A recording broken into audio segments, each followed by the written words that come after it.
Good afternoon, ladies and gentlemen. We are ready to start. This is our weekly update briefings from the Provincial Command Center. Premier David Makura will speak to you about all the things that we're doing, our programs, our interventions, and then, as we normally do, both the Premier and the MECs will take questions. So we'll take questions from here and from the other people who are following us through live streaming. Without any further waste of time, I would like to call upon the Premier to come and speak to you. Over to you, Mr. Premier.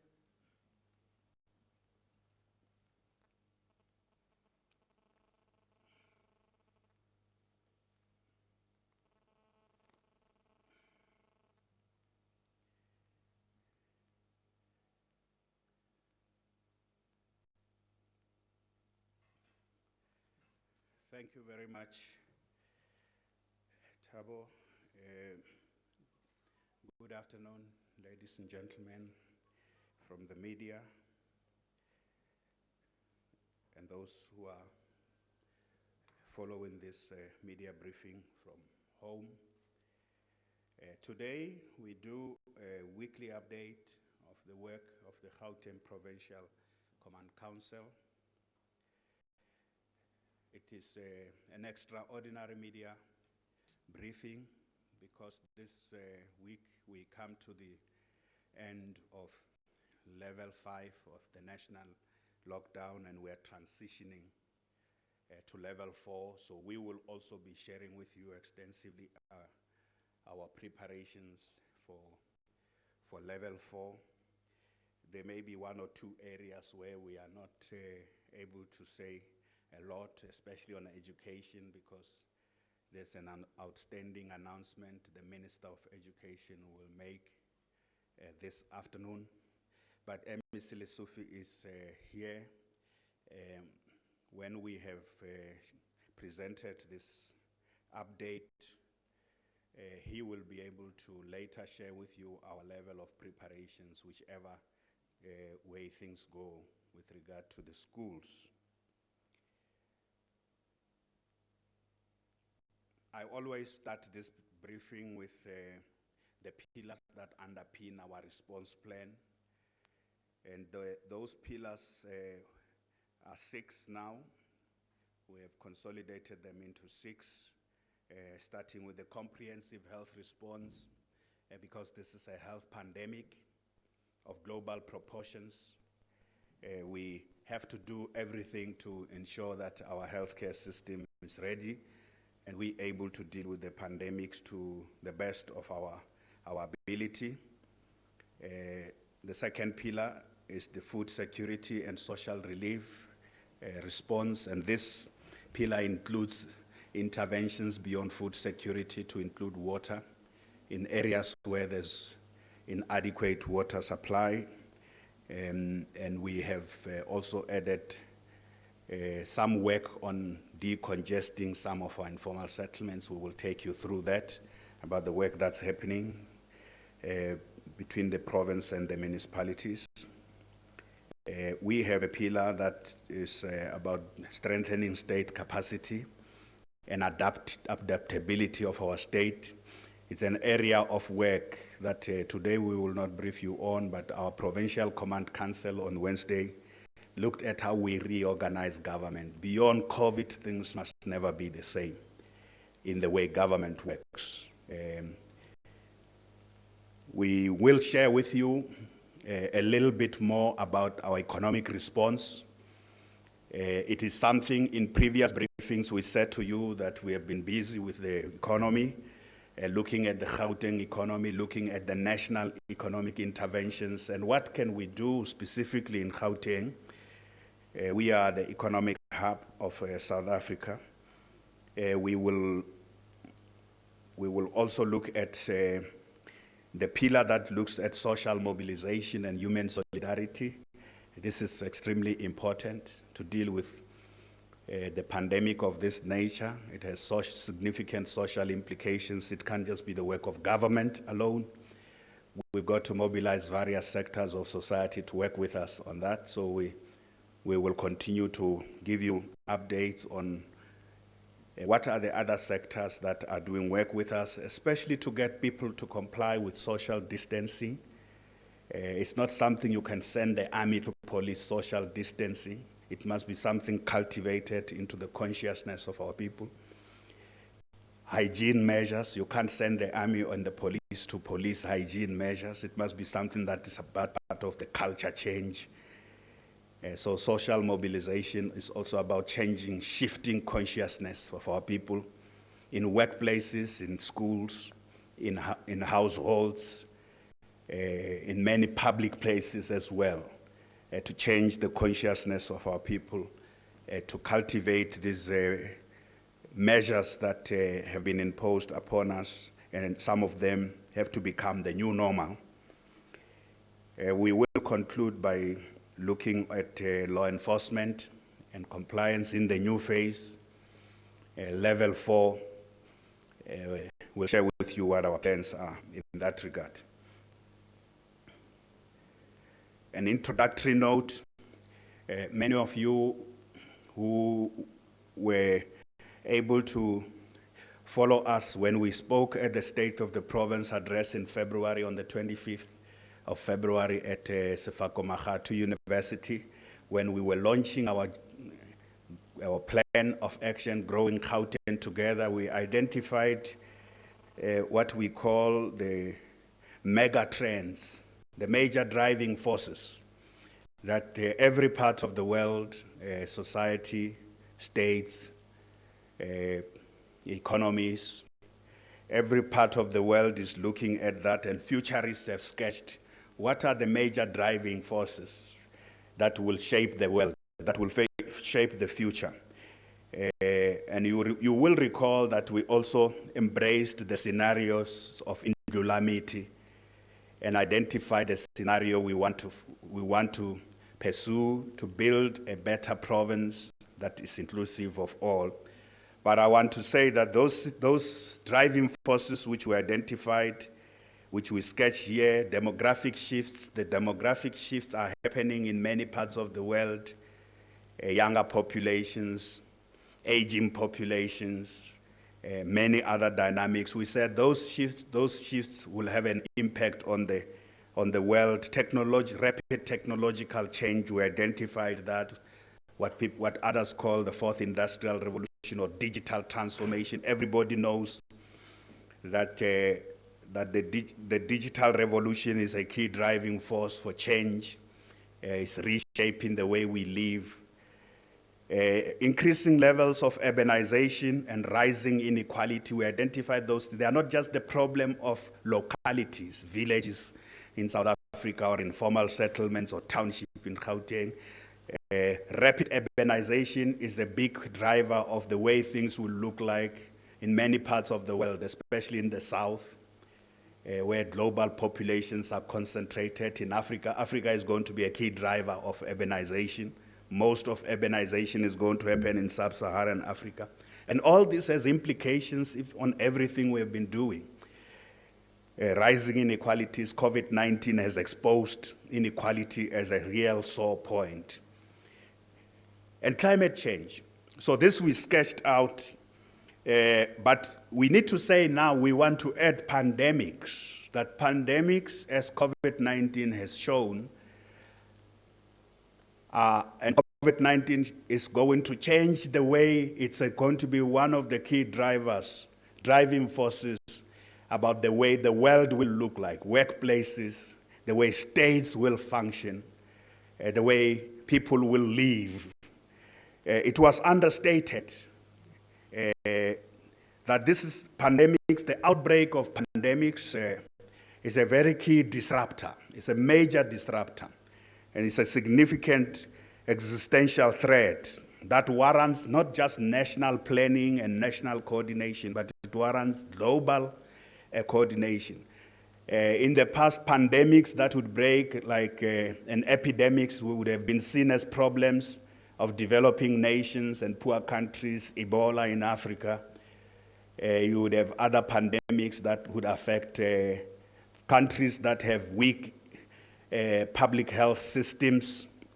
But COVID-19 is impacting on almost every country. So it is something that needs to be looked at quite seriously, not just in the next 3 months, because it poses the immediate threat. In the next many years, the last pandemic, epidemiologists say that the last biggest pandemic, and historians and economists agree there, was the 1918 Spanish flu. But COVID-19 is a huge, huge game changer. So basically we say that our plan, Growing Gauteng Together, is being re-looked at in the context of COVID-19. And we believe that all our plans as a nation, including the NDP, and all the plans we have for this decade, 2020 to 2030, the globe, the UN's SDGs. I mean, public health is an important issue in there, in the SDGs, but this pandemic just shows that it has to occupy a much, much bigger space, because when there's an outbreak of a pandemic, as we have seen with the coronavirus, it can disrupt even the same nations that would have thought they are much more secure in that. So that's how we frame the comprehensive response. And we basically agree as the Gauteng Provincial Command Council that we've got to plan our government system, and our system of government has to be enriched to can withstand, to be resilient, to can withstand any future pandemic. How we're going to do that is going to be a big mountain to climb. Our municipalities are dealing with huge socio-economic fault lines, poverty, inequality, inadequate access to services, backlogs in infrastructure, but also institutional weaknesses. We've got to use this opportunity to reimagine the state, build the capacity of the state, not just like a rhetorical thing, but the ability of the state to respond to outbreaks of pandemics and other climate change related disasters. I want to say to you, where we are meeting today is our Provincial Command Center. The team that's dealing with this disaster meets here, integrated, very integrated. It also uses technology from all the various sections, from law enforcement agencies, including at national level, municipalities, all departments. They do lots of work on technology, on technological platforms. They engage, but sometimes some meetings are necessary, but they do social distancing. This is where the command center is. And we have never worked so well together. That's the first story of COVID-19. We have never worked so well with municipalities. We have never had such coordinated. This existential threat has forced even the most difficult people who often have to be pulled into the working together to work together. Even government departments have worked together so well. And we say this must be the new normal as well, about working together. With regard to healthcare specifically, let me come to that key pillar. Our comprehensive health response, you got the update, the nation got the update from the Minister of Health in terms of the national picture with regard to the new numbers, the new infections. Gauteng has 1,408 cases.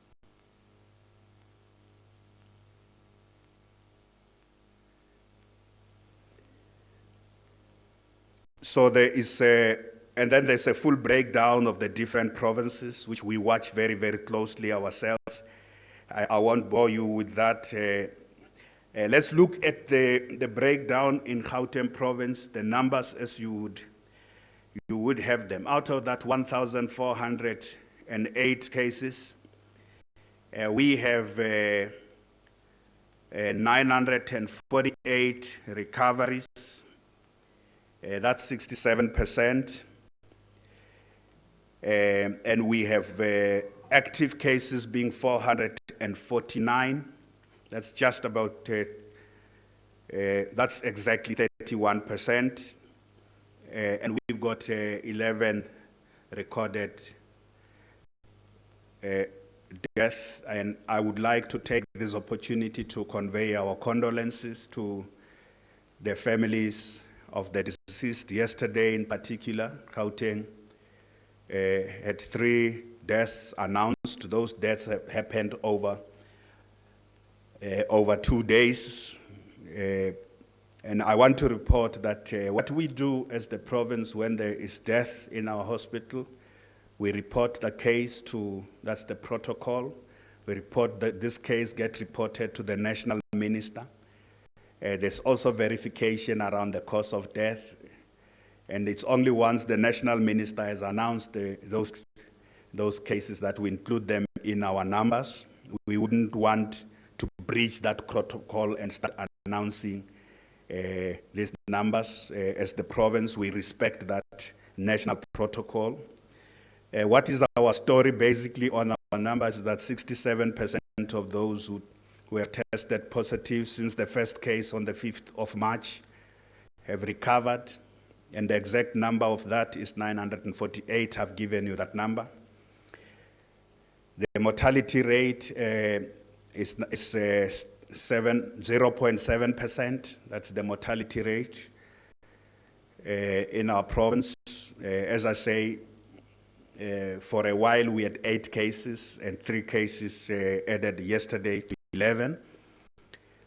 So that leaves the number of active cases being 31%. So the first important point I would like to make is that slowing down the infection rate, particularly to flatten the curve, is very important. That's what everybody in the world says we should be doing. That's what the national lockdown was about. And I want to say that as Gauteng province, we really are a province that feel that the national lockdown has had a very positive impact on slowing the infection rate. All the measures that were in the national lockdown, just from a positive point of view, it has helped us to slow down the infection rate. We think it has a lower mortality rate. The Minister of Health was saying that in public 2 days ago. A lower mortality rate is also a positive thing, and a higher recovery rate. So when you look at those, that the daily infection rate has gone down in our province. The number of, in the last week in particular, the number of daily infections would range between 22 and up to 30. That has flattened the curve.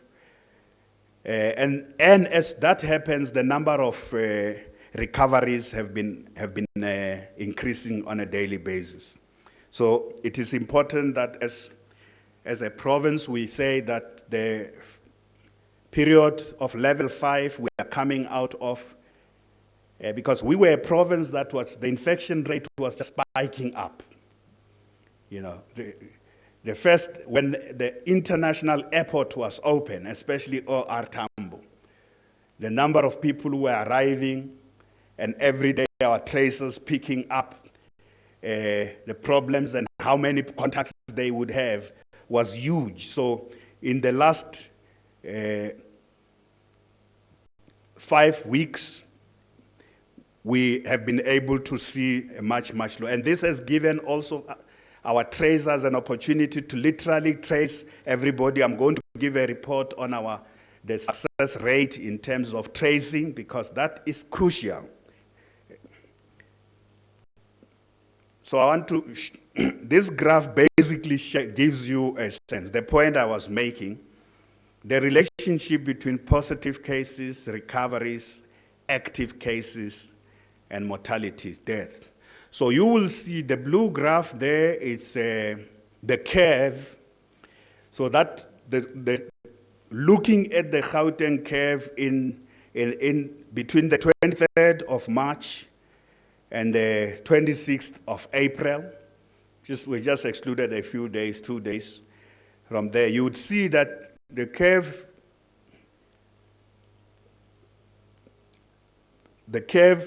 from the beginning, we were dealing with the infection rate that was really, really huge.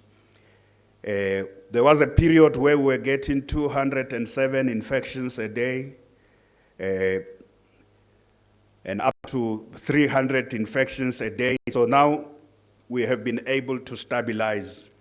The curve is flat. And look at the graph that deals with the number of recoveries. So our recoveries have been shooting up. That is what we want, essentially. So the rate of infections, we wouldn't like the rate of infections to be shooting up, that the graph is steep, that the curve is steep. We would like to see the recoveries being the ones that are happening much faster. And you will see the number of active cases is also falling there. And again, that graph, those three graphs, an increase in the number of recoveries, the graph going up, and the decline in the number of active cases, that graph going down, and kind of a steady increase. Yes, infections are still happening, but the number of infections have been fewer. It's a function of a number of things that I'm going to share with you that our team is dealing with, our public health officials are confronting in a very, very big way. This graph gives you the same story. The next graph gives you the same story, but this slide is really about this bars. Then it's the same story. How many infections do we have? Positive cases do we have? How many recoveries do we have? And how many active cases do we have? That's where you will see the recoveries.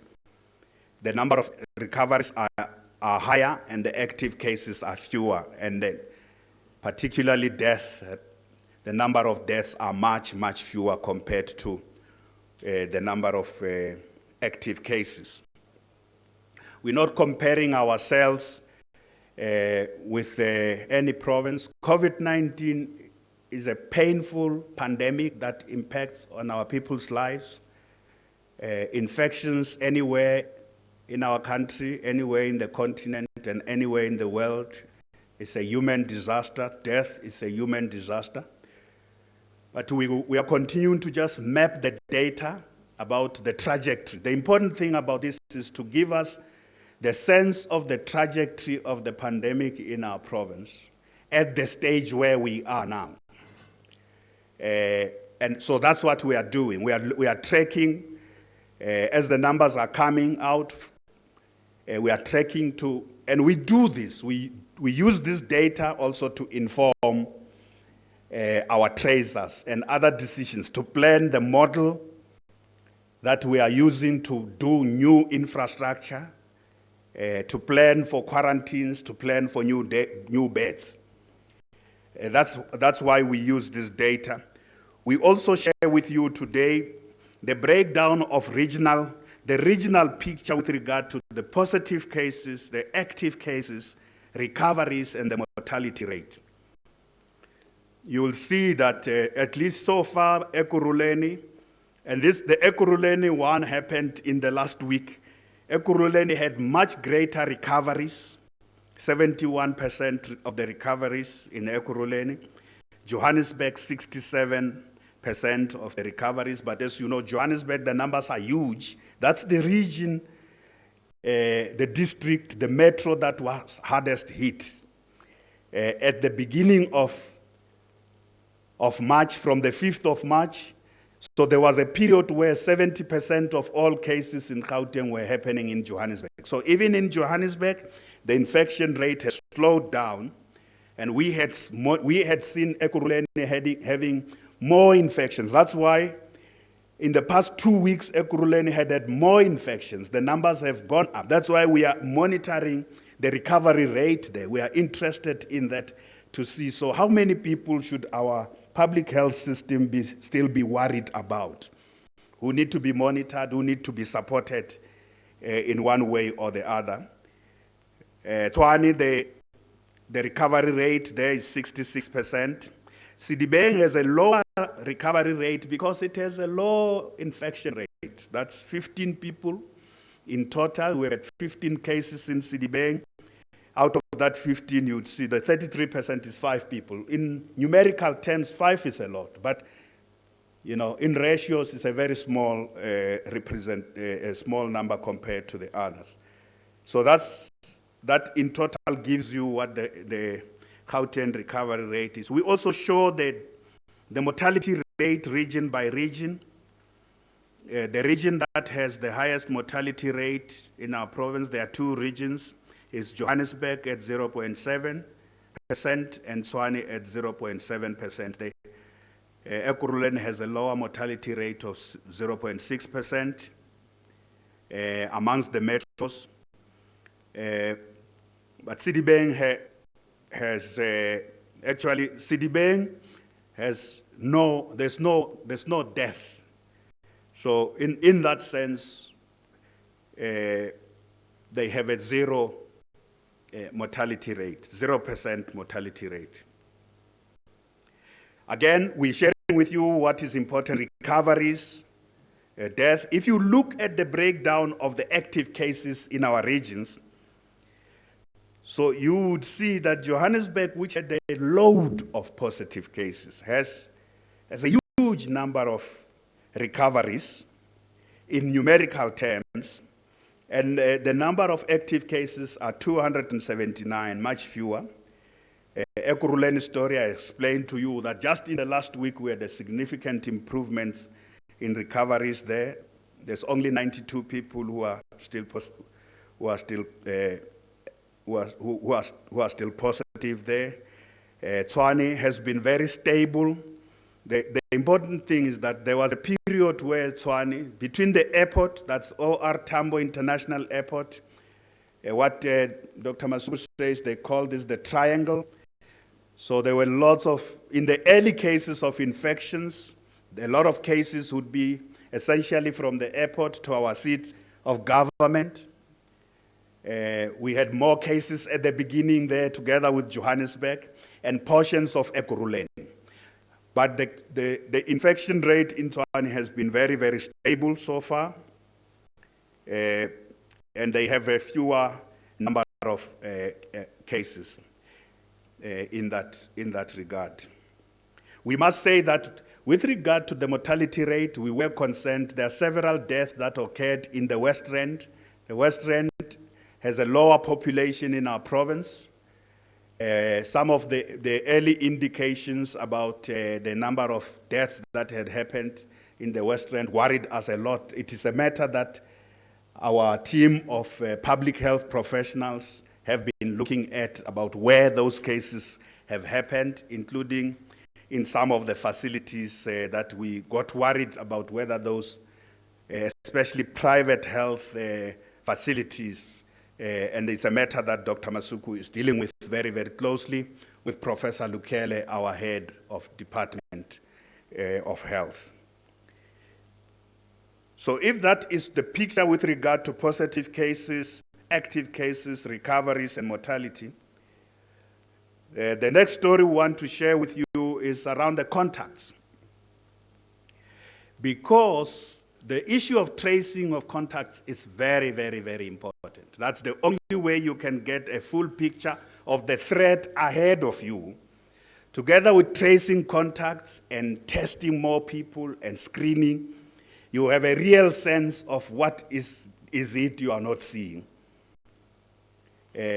Whilst it is important that you must be concerned about positive trends on recoveries and the mortality rate being low, you must also be concerned about how many people may have interacted with those who are positive, so that you are not caught by surprise by a sudden spike in the numbers. And where are they located? In which area of the province are they located?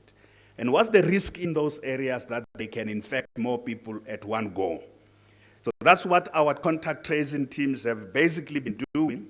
And so firstly, you would see that the full contacts that we have in Gauteng is 8,353. These are the people that our teams, so out of the 1,408 positive cases at each given point, we have been able to trace that those people who would have interacted with another 8,000, a total of 8,353 other people. But this is over a period of time. So, and those you know what we do with contacts.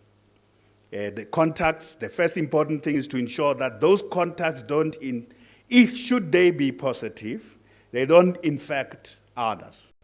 So if they are not in, if they are not in self-isolation or self-quarantine, they have to be put into our quarantine facilities. So we have some.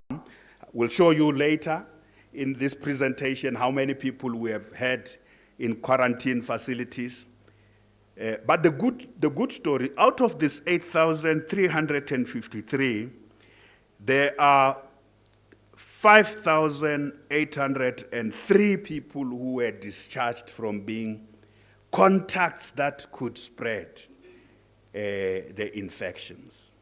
And what does discharge mean? It means they've been subjected to a process of monitoring, including that there are those that are quarantined over a period that's 14 days. And after that period, even in that process, they've also been tested to be sure. And when they are subjected to that process, they've been tested, they have not just screened, tested, they've been quarantined. When the period of quarantine ends, they get discharged into society. In other words, they are free. So that's a significant development for us which leaves 2,517 contacts that are being monitored. So the others are no longer a big worry. So the 2,517 are monitored. So every day when we get new numbers, you know, when the new results are coming that we've got so many positive cases, they get added into the number. So the number of 2,517 essentially moves up and down every day. So when we take out those that have now completed the monitoring period, and our public health officials are saying these ones are okay, we subtract them and release them, and then every day we add those new cases that are come, so that there is proper surveillance and monitoring of the contacts at all times. Our contact tracing. So contact tracing is a very important thing in this battle against COVID. If you have too many contacts who are out of sight and you don't know exactly where they may be and what they may be doing, you run the risk of huge bushfires turning into a really, really big storm that raises down the whole province. So our contact tracing has improved quite significantly, and we give you statistics with regard to new cases in particular. We are at 94% of contact tracing. So yes, there's always a certain number of people, and we are a province that's extremely dynamic. At least under the lockdown, people can move in and out of the province. But we lost some of the contacts.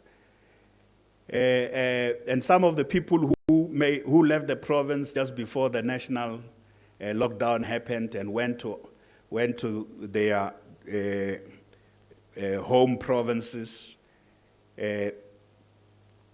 But it is very important that this is where we are now. We are sharing with you this information about contacts. The situation may not be the same as we move forward. And when we conclude this section on health, we'll share with you what our big concerns are and what are we watching closely. The next thing we want to share with you is the screenings. Now, screening is extremely important. We have screened 1.3 million people. And out of those, we have been able to test. I'll talk about testing in the next slide. We have been able to test 17,000 and a couple of people. Screening is something we want to enhance quite significantly. It has helped us a lot to give us a sense. But we know there's new data, the new data that the scientists have thrown into the discourse.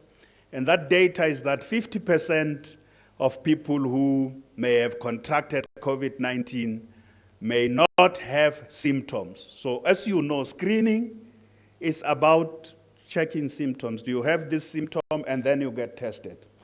Now, if the scientists are saying that there's new data they are checking, that the possibility exists that there may be many people, 50% of people who are COVID positive may not have symptoms, but they may be going around normally infecting others.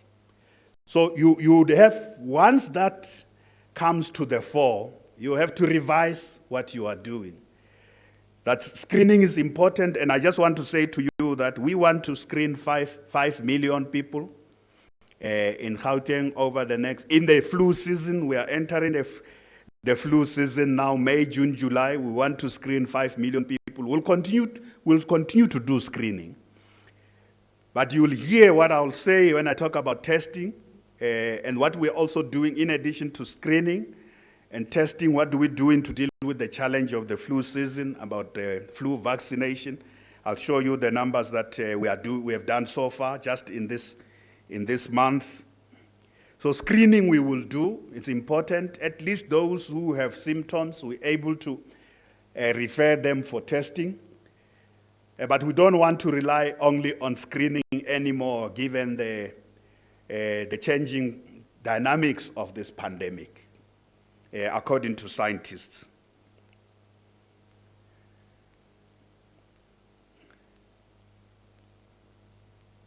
So I've shared with you the point about screening. Let me deal with testing. The 17,942 people who have been tested in our facilities, most of them at community level. The point we have tested 1.3% of the people who came out of our screening process in the province. That is the rate of testing. Going forward, as we enter the flu season, we want to double the number of people we are testing. We want to test 3,000 people a day in Gauteng province.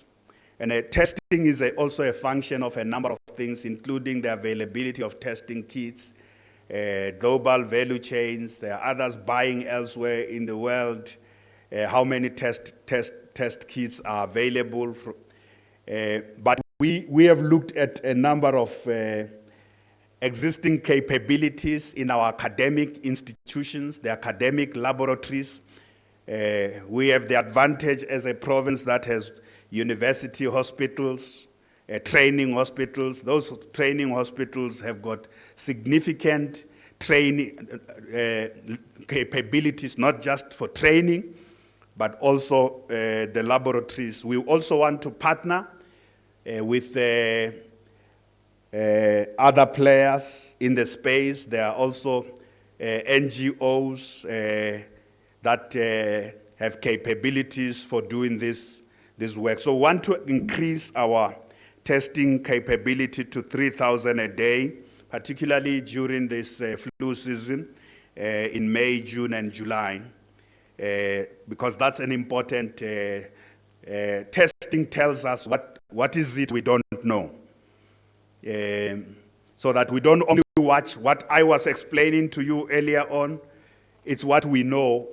We don't want to only watch what we know. We must also be able to say there's something else we don't know. And we must be able to do what Professor Karim has counseled all of us to do. So we can rush to where there's a real crisis ahead of that crisis. Before the numbers just shoot up overnight or over a week, suddenly we are dealing with a big spike. We must be able to see that there may be a threat or a risk in that sector or in that area as we do more testing and screening. We also using Mpilo app, and many of you may have seen this app is extremely helpful for self-screening in particular. But Mpilo app is more useful than just self-screening. It also has information. You would be able to know what is the nearest health, particularly public health facility from where you are. You can also e-hail, you do e-hailing, an ambulance through Mpilo app. Should you have a difficulty at home where you are, send a message through Mpilo app. And I want to really encourage members of the public in our province to really go to the, and this app, now we have given it capabilities. It's no longer just for those who have these smartphones. Even an ordinary phone, cell phone that Gogo may have to communicate with the parents and the children and grandchildren. Mpilo app is available. Just download it. It has got very useful things you can do there. As I say, it also will tell you just from where you are, should you have an emergency, what services are available from where you are. There's also reporting feedback that our public health officials are using. So I am a very big promoter of Mpilo app. This is one thing that's really is helping. There's lots of young people who are able to give us information, and we're able to advise them. Even on just outside COVID-19, people have many ailments, and they may have symptoms that they don't know what the problem may be. We want to encourage this. So the other information we're sharing with you is about inpatients. So how many patients do we have in Gauteng? In Gauteng public and private health facilities. Currently, we have 51 cases, admissions, I want to call that very precisely, 51 admissions in private health hospitals and 21 in public health hospitals. Together is 72. So the people admitted in our private and public facilities are 72. You would see that 5 of them are on ventilators. Another 5 is on oxygen. The others are on 2 on room air. And then you'd see the full total number of patients we have admitted in our public and private health facilities since the very first case is 295. So the number of people who have been in our facilities, that's public and private hospitals. And you have to get used to this notion. Even myself, I must get used. When we talk of our facilities, we are talking about both public and private. They are available for us to deal with COVID decisively. Even when we talk about beds later, we'll show you how many in private and in public and how many we are adding and ourselves. So what is it you need to watch is how many people are in hospital. So the admissions is very important thing to monitor, but you also need to watch in that. How many are really in a critical place? So, because the cases of death often come out of that. And sometimes people get admitted in few days. They get admitted, it is possibly too late, and a few days later, some people get admitted, a few days later they have passed on. Which may be, and COVID-19 Our team of scientists and health specialists are saying there's a lot that the world and the scientists do not know. They are studying every case. Certain things happen. And we are happy when you have people who are in ICU and then they come out of ICU. There was a period when we had, I think, Dr. Masuku, we had 12 people in ICU just on one day. There was that period. When they get out of ICU, we monitor that. And some of them really recover in an amazing way. And Dr. Masuku and Professor Lukele, our MEC and HOD visit those people quite regularly, especially when someone is in ICU. They don't leave it just to our clinicians. They take very close interest, and then on a daily basis, I get a report from Dr. Masuku about we've got a serious case, ICU case as we speak, and a situation may be developing that we might lose that life. I get that report on a day-to-day basis. But the good story is that of those people who were admitted in our hospital, you'll see that a lot of them have been discharged.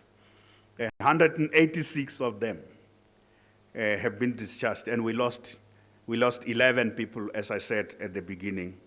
May their souls rest in peace. We want to share with you the work we are doing. We are entering the flu season. Our public health workers have really been very, very busy with the flu vaccination program. So immunization per district. So you will see, so this is not a cure, because we know that there is no vaccine for COVID-19. There's no vaccine. But we took a view with the advice of our public health officials that it's important as we enter the flu season to approach this flu vaccinations in the context of the threats and risks and who is facing risks. So we have been able to vaccinate 32,381 of the staff, and this is public health workers. It's our public health workers. Because the public health workers are our soldiers. They have to be ready. They have to be fit. We can't afford too many of them who are going to, as we go into the flu season, who would not be strengthened. So the immunization program, the vaccination program is important. The elderly are at risk, and it is quite clear. Everybody has heard this coming from our specialists like Professor Karim, that people who are at the age of 60 and above are at greater risk. We have also targeted the immunization, and the vaccination program has targeted that. We have immunized 34,061 children as well. We have, as you would know, during flu season, there are also children who are at risk, identified by our health officials. They do that. It's not as many as we have, because they are not at the same level of priority as the elderly. Pregnant women have also been our target. We have immunized 30,636 pregnant women as part of this intervention, to make sure that they get the boost, so that the normal flu season, it's not about whether they'll contract COVID or not. That's a different question. But to just ensure that they have the level of immunity and strength that their bodies need as we go into the flu season, to deal with flu season. We also have immunized a larger number of chronic patients, 74,016. These are patients with chronic diseases, and it's a function of this question about comorbidities. Every time there's death reported, the general trend is that those with comorbidities are at much higher risk. And this immunization program was looking at that. And people with HIV and AIDS, we have immunized 37,544. And the total number of immunization you will see there is 211,000. So we are not just chasing the enemy called COVID-19. We are also on another front, ensuring that we attend in preparation for the flu season, which can become difficult. And I must tell you, our team, the Provincial Executive Council, the Provincial Command Council, our war room chaired by MEC Masuku, we are all worried about what the next 3 months as we go into the flu season would mean in terms of level of risk. That's why we had to also undertake this. The national minister has directed himself that the vaccination program will be an important intervention as an additional. As I say, it's not a vaccine for COVID. There's no vaccine. So having said that on the interventions related to health, now the next set of slides are about infrastructure, basically, getting infrastructure ready. Firstly, we shared with you last week, those who were here would know, we said in both the public and private sector, we have a total of 8,301 beds that are readily available, ready for COVID-19 at the moment. That's a combined number of beds in both the public and in the private sector. And we also give you the full numbers in both the public and the private sector of how many of those are general beds, how many are ICU and high care beds.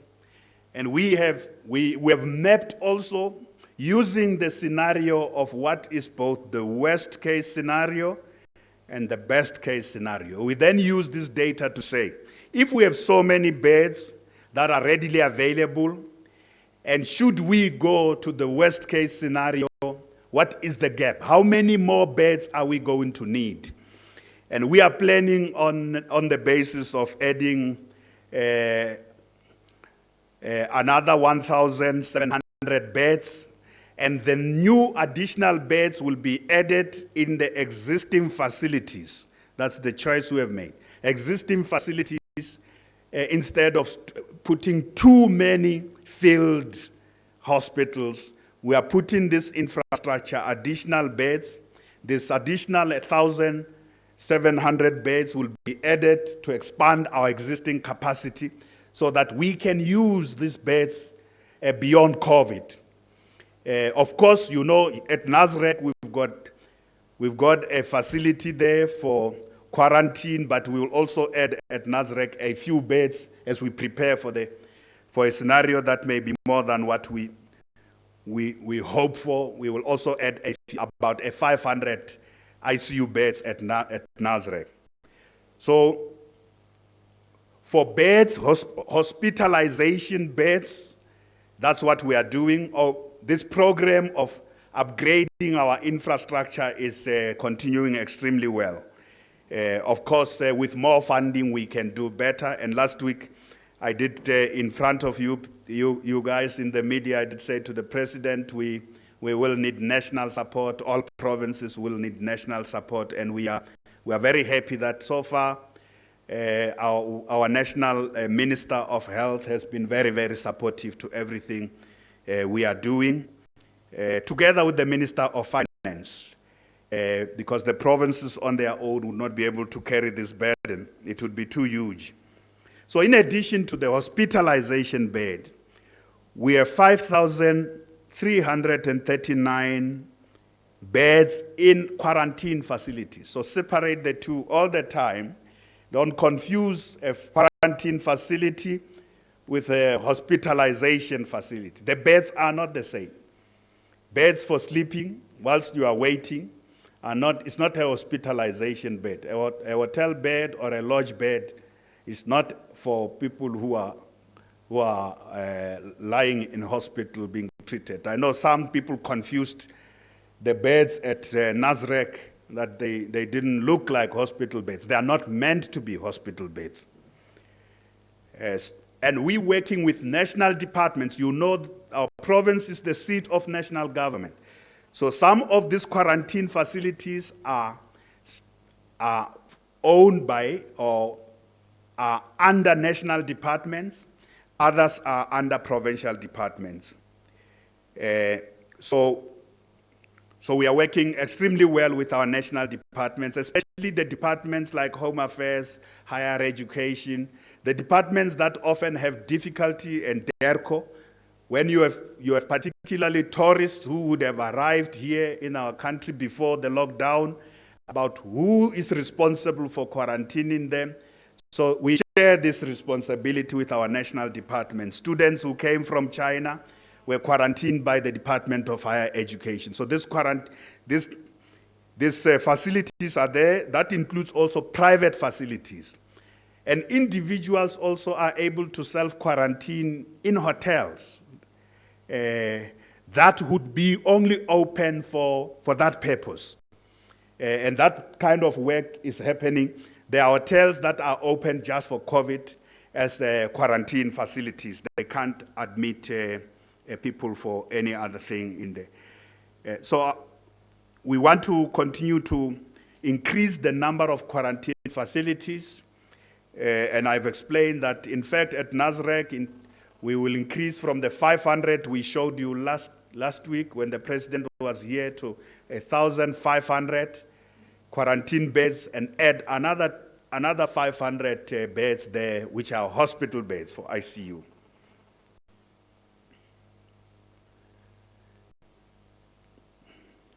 So let me conclude the health intervention. What is our principal storyline with regard to what the numbers are telling us in Gauteng? Up to this point, since the lockdown, level 5 of the lockdown, is a different ball game when we're going to level 4.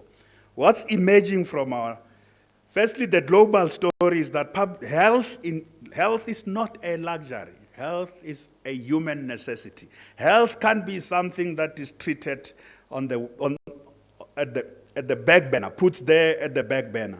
There will be no economy if the healthcare system collapses. Too many workers are sick. There can't be education so we can't prioritize other things and just think that health is something that we will come to, even from a funding point of view, capacity point of view. Particularly public health is something we must invest hugely in so that we can ensure that as many people, regardless of their income, regardless of their status, regardless of their wealth or otherwise, have access to health care.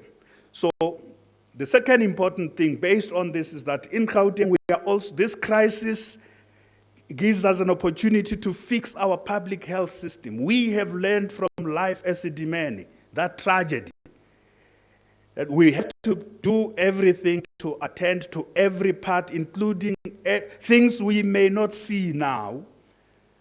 We are attending to all those things to ensure that there is nothing that is out of sight, including in this, ensuring that decisions are made properly.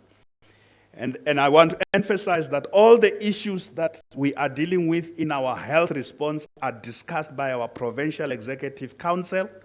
The MEC for Health reports there, and decisions are looked at collectively. The Provincial Command Council discusses issues so that every time we have to intervene, we have all been to assess the risk, the level of risk, and we leave nothing unattended in this regard. So fixing our public health system now, fixing every aspect of it, the problems associated with infrastructure. That's why we are choosing the route that we want to fix our public health, public hospitals that have problems of infrastructure, from the north of our province to the south, from the east to the west. We want to make sure we've got adequate public health, particularly at the level, we have sorted out the primary level. We think the primary healthcare level, we have invested substantially in that, and we are improving significantly, but we also have to turn around the actual performance of our district hospitals, our regional hospitals, and the central hospitals that at the moment are still in our care. They are national facilities, but when they are located here, they are still in our care. So infrastructure is important. Medical equipment. So one of the things we're doing, as we confront COVID, all the problems of shortage of medical equipment, or there are hospitals where medical equipment is kept somewhere else and it's been bought and is in the storeroom, we're fixing that. We're also fixing ICT to modernize our public health system. This is something we have always wanted to do. We thought we would do these things later. We are doing that now. And most importantly, the human resources. MEC Masuku has been recruiting quite substantially to get a lot of, to bring back into our public health system. He will say something regarding this incident about 800 or so of public health workers out of 72,000 public health care workers who have not been paid. And me and him have had to be very hard on this, because when public health workers are giving their best, and they are, and we thank them, there should be no incident. That it doesn't matter that the number may be small. We have to make sure all of them get paid, and he will be able to address this in the course of this briefing today. So I would like to say that we must look ahead,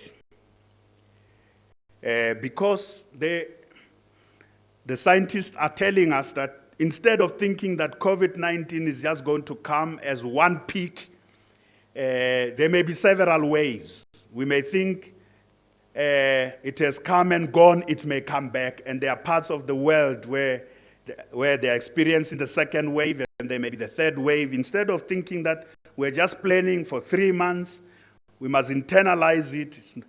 Yes, Professor Karim said the peak would come in September, but we also have to, the other scientists are saying we are going to be in this for 18 months or more. So these things we are dealing with, we are looking at revising the model. We are working with our National Department of Health. The earlier model was for a concentrated period. And now this model has to be revised to ensure that we can plan for if the wave comes and then it comes back later. We have a resilient system to be able to deal with this over a longish period of time.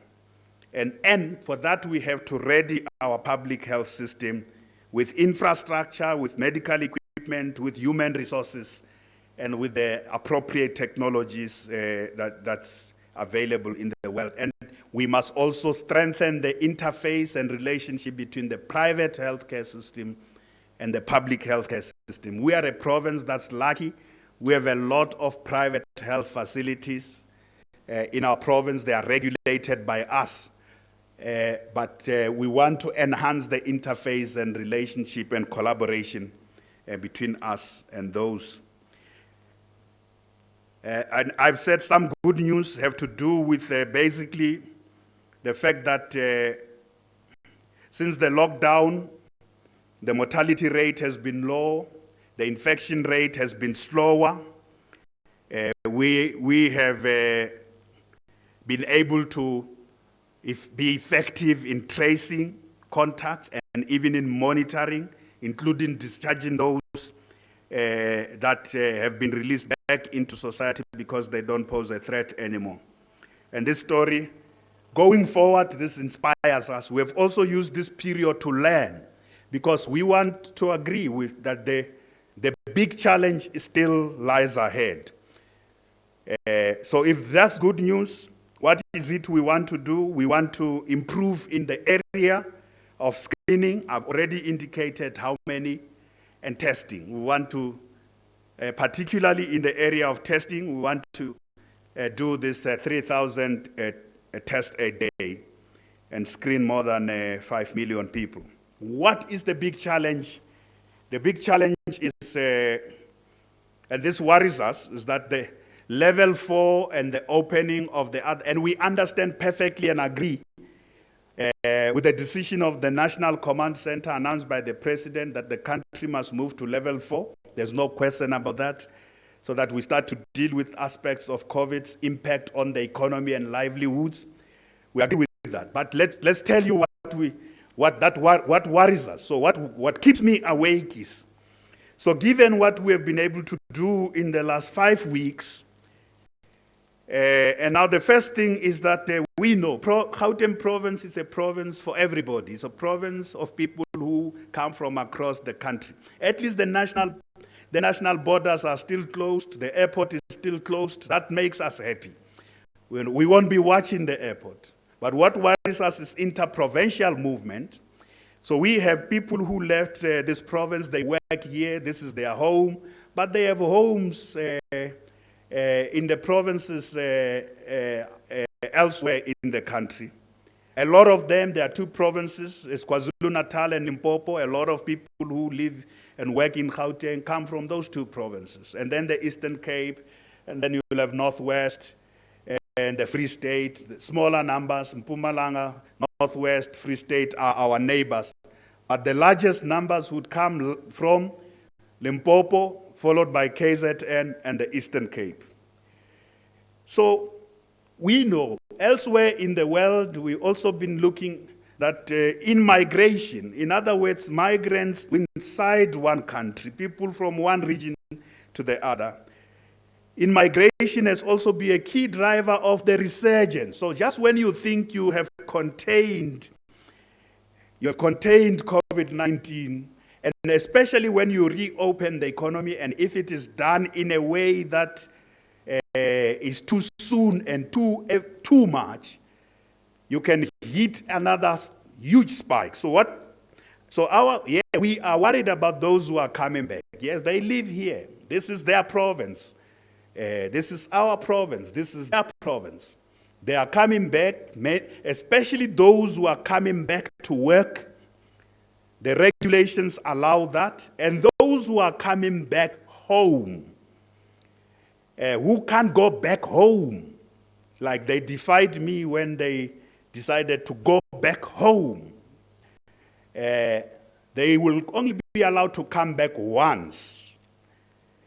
In the process, so one of the important things is that we will explain on law enforcement, compliance, and testing that we are going to direct our efforts this weekend from midnight. We are ready, I can tell you, from midnight tonight when level 5 transition to level 4, we will be, the interprovincial boundaries and roads will have law enforcement officers who, just to ensure that the people who are coming back is as the regulations need, those who are coming back to work, who can prove they are coming back to work, and those who are coming back home. And my home is here. I have family in the countryside, but my home is here. I'm coming back home. The regulations allow that.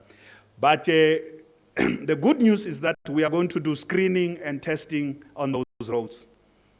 That's the good news, to protect them and to protect everybody, so that there's no fire that's going to be lit that we can't see.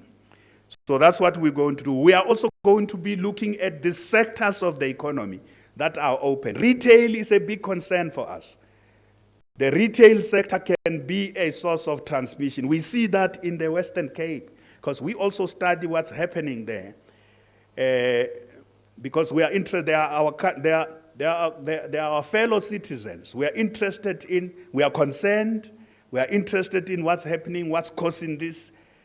And so they've been saying, that our counterparts in the Western Cape have been saying the big problem with the retail sector. And we're designating that as a hotspot and high-risk sector.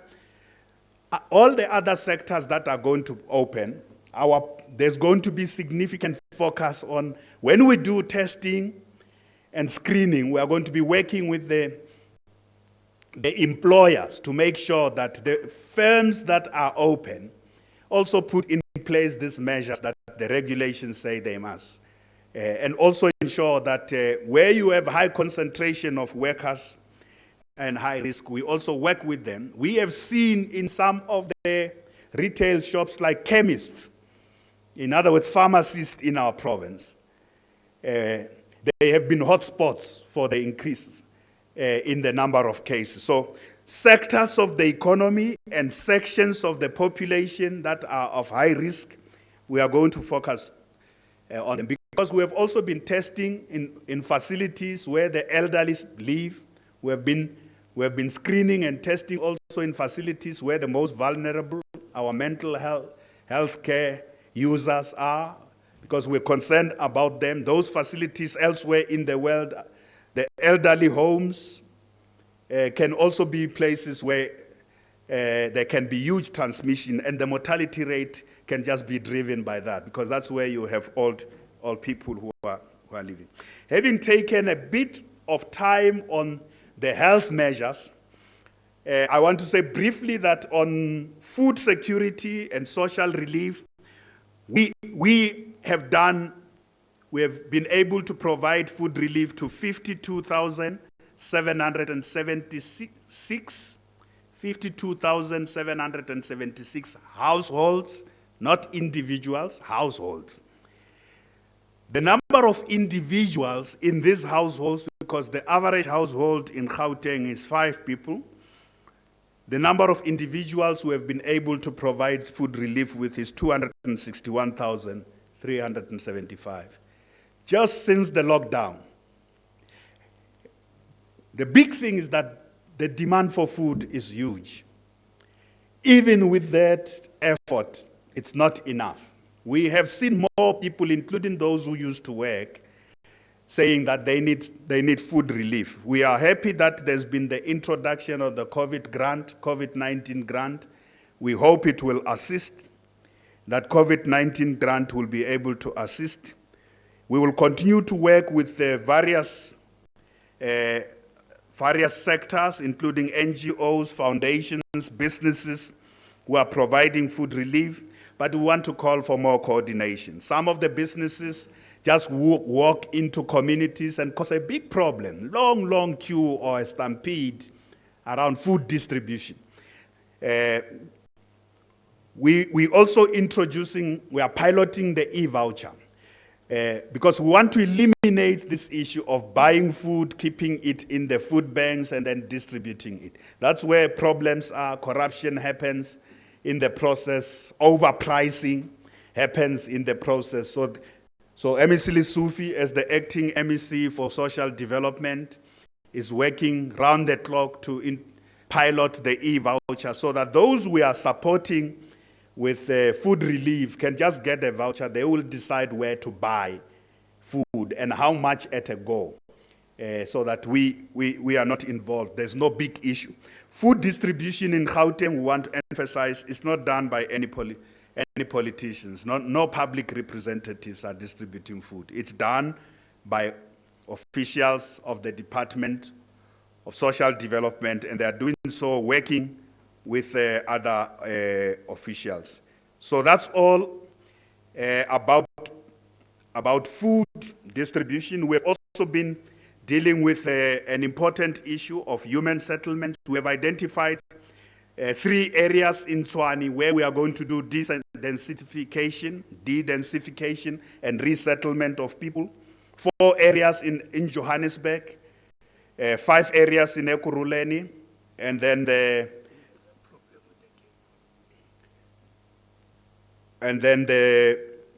areas in the West Rand. So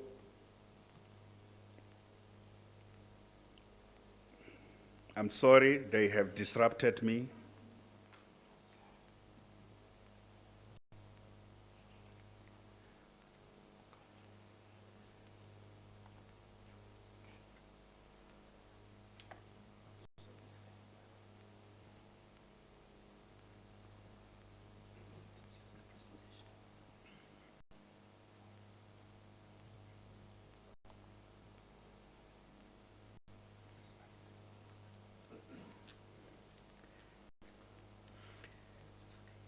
So we're sharing with you information about how many people will be assisted in those interventions in areas we have identified as needing de-densification for now as part of our COVID response. We're giving you numbers, which I won't take you through, about the sanitation as well as water tanks distribution. You will see those details for areas in Gauteng where there's been inadequate water supply. Working with our National Department of Water and Sanitation, we've been able to assist these households. Our economic response, let's get to the economic response. We have done modeling, we have done a comprehensive assessment of the impact of COVID-19 on the Gauteng economy. We have looked at data from several sources, global institutions, our own national institutions, including the South African Reserve Bank. We have looked at various sectors which are major drivers of the economy of our province, which sectors will be impacted, how will COVID-19, together with the downgrade, impact on our projections, on employment, on exports, and on our program for integration of those previously excluded from our economy. So we did models. We looked at the best case scenario, that even in the best case scenario, there will be jobs lost. So in the best case scenario for our provincial economy, 250,000 jobs will be lost.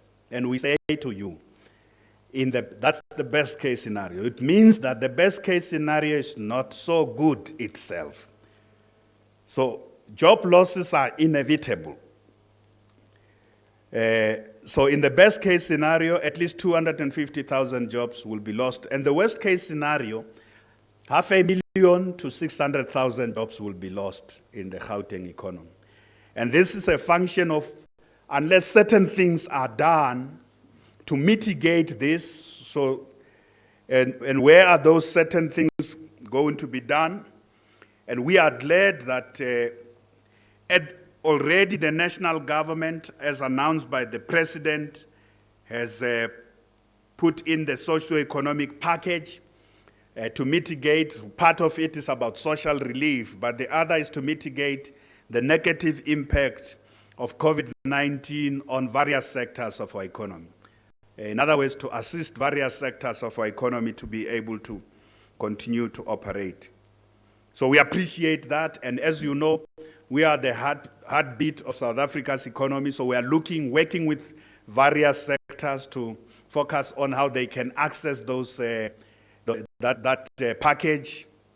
But we also know that the SMME and the informal sector, in other words, the township economy, most of the SMME is located in the township economy, and informal businesses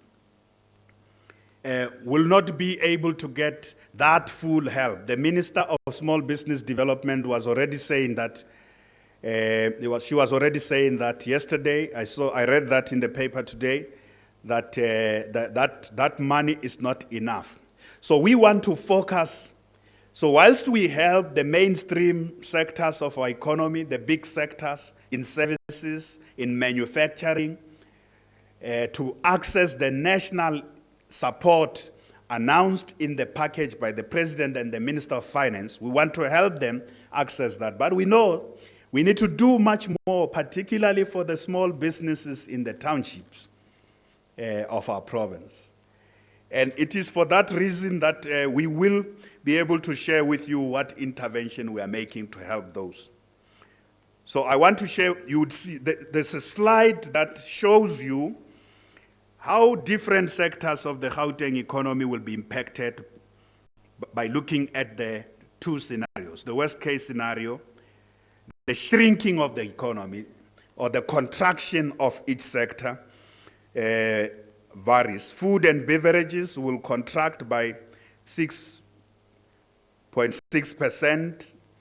in the worst case scenario, but even in the best case scenario, it will still contract by 6%. And you know that integration of food and beverages sector, wholesale and retail will contract by 5% in the worst case scenario, at least by 3%. So we're giving you this to show that every sector of the economy is going to contract.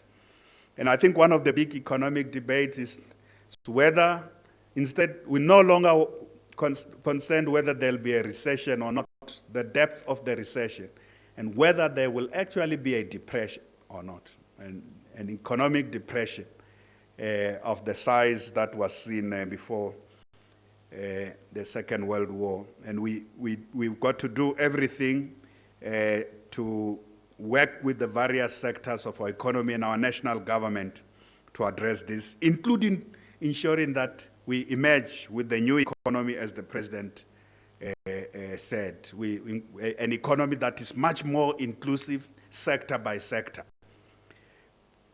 So we want to just indicate to you now on this slide,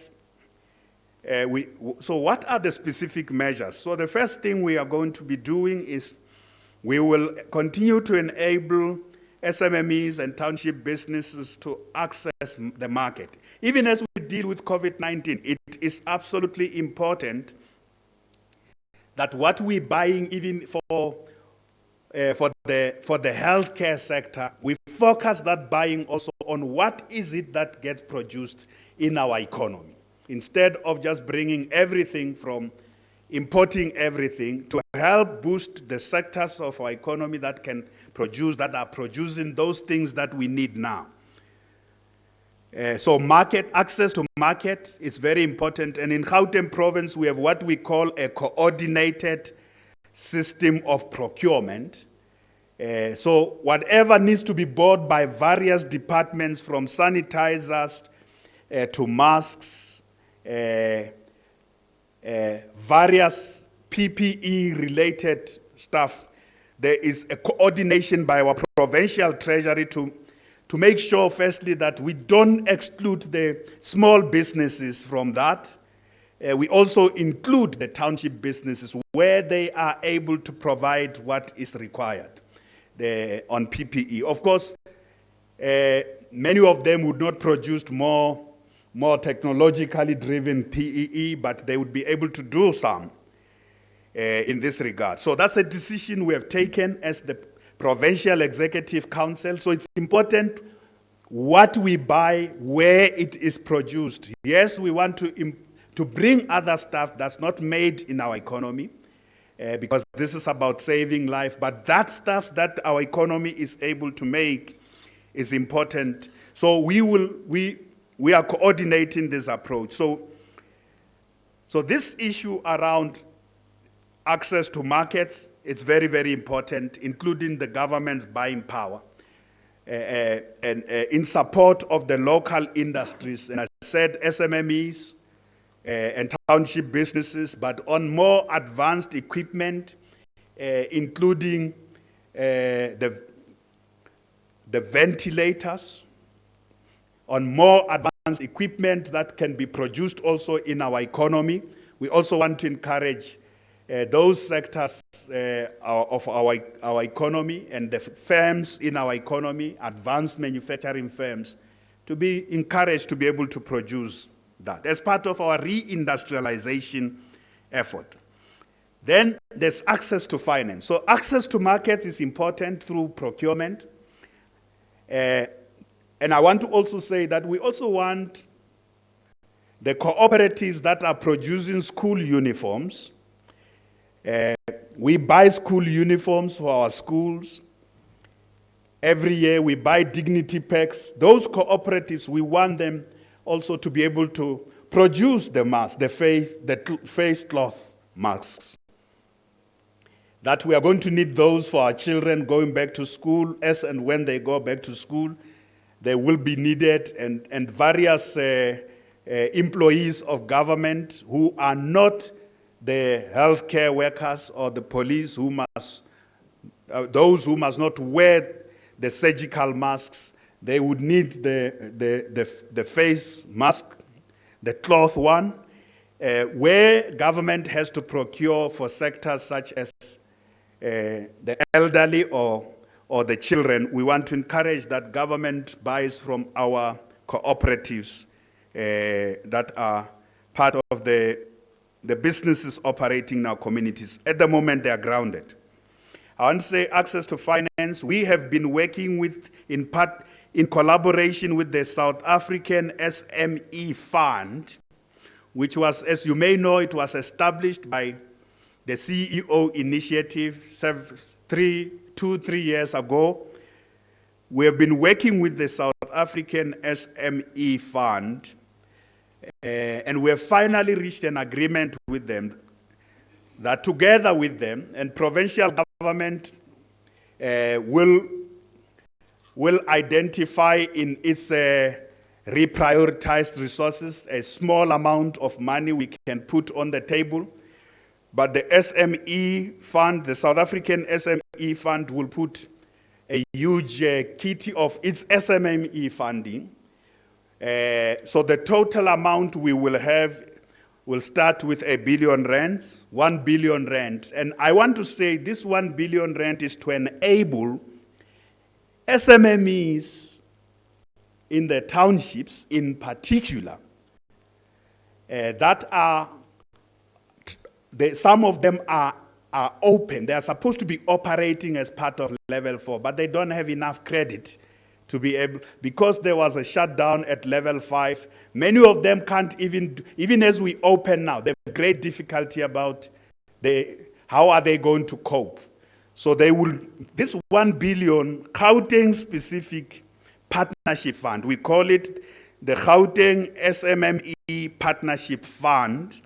This 1 billion, most of this money is going to come from the South African SME Fund, not MME, SME Fund. This will be a key factor in helping the businesses, small businesses in our province to return to some measure of normality as part of level 4, to be able to continue employing people, to be able to procure the goods and services that they need to operate, and to be able to pay rent where they are supposed to pay rent. And included in this, what we call SMMEs, included in this are also creatives. Creatives, individuals in the creative industry are businesses. Those, it may be a one-person business, an artist, someone who was running a sports club, which can't operate, faces difficult. So in the creative industries, in the SMME sector, in the townships, they are included as those people who will benefit from this fund. So this fund will operate through a platform that is an ICT platform. It has already, this platform already has 500 firms, local businesses. We know we will launch it next week, basically. We know that half the time technology can be used to exclude those who don't use it. We want to help all the SMMEs and the township businesses in Gauteng to have access to this fund through the platform that we have set up. So we will do the joint launch next week together with the SME Fund, the South African SME Fund. We will launch it next week at Nazareth. And I think what we also show, we will share with you what it will look like. I don't have the time to do that now. I want to deal with the law enforcement for level 4. So this is what I was saying to you earlier. So the daily roadblocks on provincial roads, on national roads will continue during level 4 because the regulation says no inter-provincial movement. It is limited except to those we have mentioned. And no movement is still limited unless when you are going to work in the sector that is open, or you are going to buy food or that. So we will continue. These roadblocks that you have seen, and we are saying even on national roads into Gauteng province will continue. I've said to you already that as of midnight, our public health officials and law enforcement will be on the roads, the interprovincial national roads into Gauteng, Limpopo, into Gauteng, Northwest into Gauteng, Free State into Gauteng, Eastern Cape into Gauteng, Mpumalanga into Gauteng, KZN into Gauteng. So there'll be screening on those roads and testing that will be done by our health officials. And the reason is something I advanced earlier on. I want to conclude by saying that we want to thank the businesses, the donors, the NGOs, community action groups that have been doing amazing work of relief, social relief, to help in some communities, to help the elderly, to go and assist them with buying food they need, but also to provide food to those who are not able to get food. So we want to thank them, and I have a long list of businesses that have done wonderful work. We have been meeting with these businesses. Some of the foundations, the major foundations in our country have also been doing great work. We want to thank them for the work they have done, and the NGOs that have been doing amazing work. Many of them have worked with MEC Masuku. Some of the businesses are helping us to procure PPE, personal protective equipment. Some are even sponsoring the infrastructure, like the NASREC infrastructure. We have lots of business support as the provincial government to set up that field quarantine and hospital there at NASREC. There are also those that have been providing food at our food banks. We want to thank them. They've worked with MEC Lesotho. But the road ahead is tough. I want to conclude on the note that the level 5 of the lockdown is something we have learned major lessons about. We are going to level 4, but the road to the new normal is very long. We still don't know how we will be impacted by the pandemic, the next phases of the development of the pandemic, and I want to say we will not be complacent. We must not think this has passed. We must not think this has been exaggerated. There's lots of fake news and stories and articles and stuff videos being circulated there to say COVID-19 is a sham, and we are not working on that basis. So far, we have reduced the level of infections, but the road ahead is still far.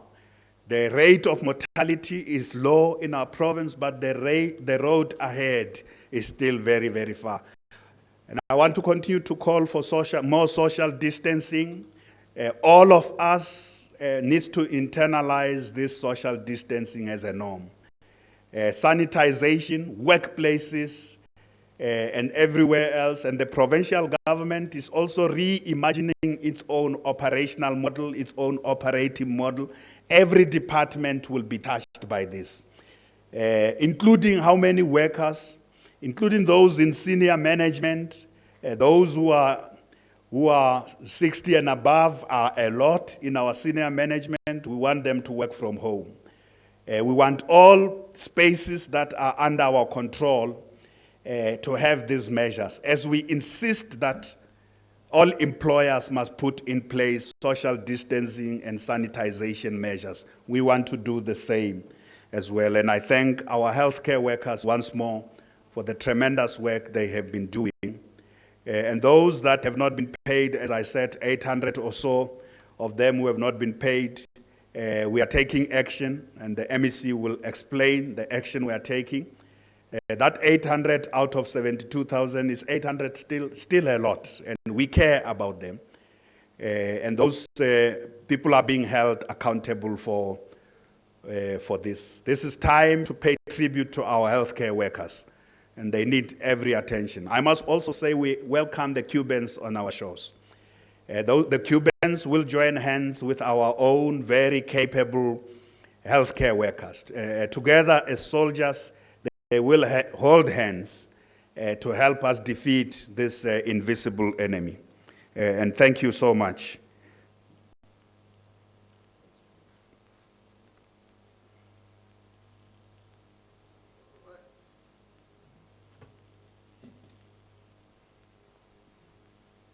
Okay, thank you, Premier. We will now take questions from the media. I see we can start with Malungelo here and then Griselda. My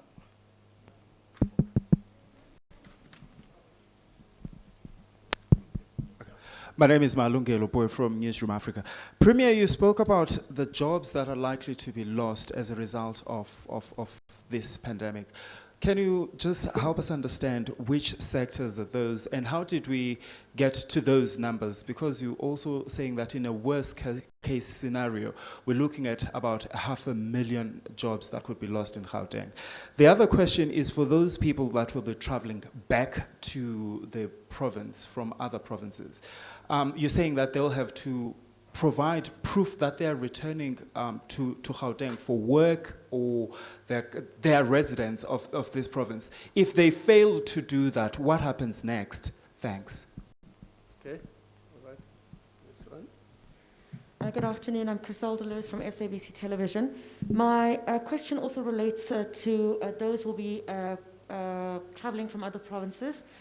Did you raise these concerns, Premier, at all with perhaps some input that you had given maybe perhaps to the National Command Council? I can understand because, of course, if you're dealing with the economic hub, you'll have many people who are coming back here. Do you also have fears as Gauteng that perhaps this could lead to a further spike in COVID-19 cases? Thank you. Okay, yeah, sure. Mangoba Mkhuno from ANCA. Also on that point, I just want to understand if you have some sort of coordination between provinces on those people that will specifically be returning back to the province in terms of screening on their side and checking also if they have the right documentation to go back. And then secondly, with the issue of those people that are relying on food relief programs from government, we've seen quite a number of people that have come to say that they do not have food. In fact, I think the last protest that we attended to was on Tuesday in Boyson, where we had people who are saying that even though they've registered for the social development relief plan, they still have not received any food. So what's going to be done with regards to this? Because the understanding that we have from social development is that there is a list that they are going through and people will get the food when their turn comes. So those people are saying that they don't have food as we speak. So is there anything being done to expedite this process?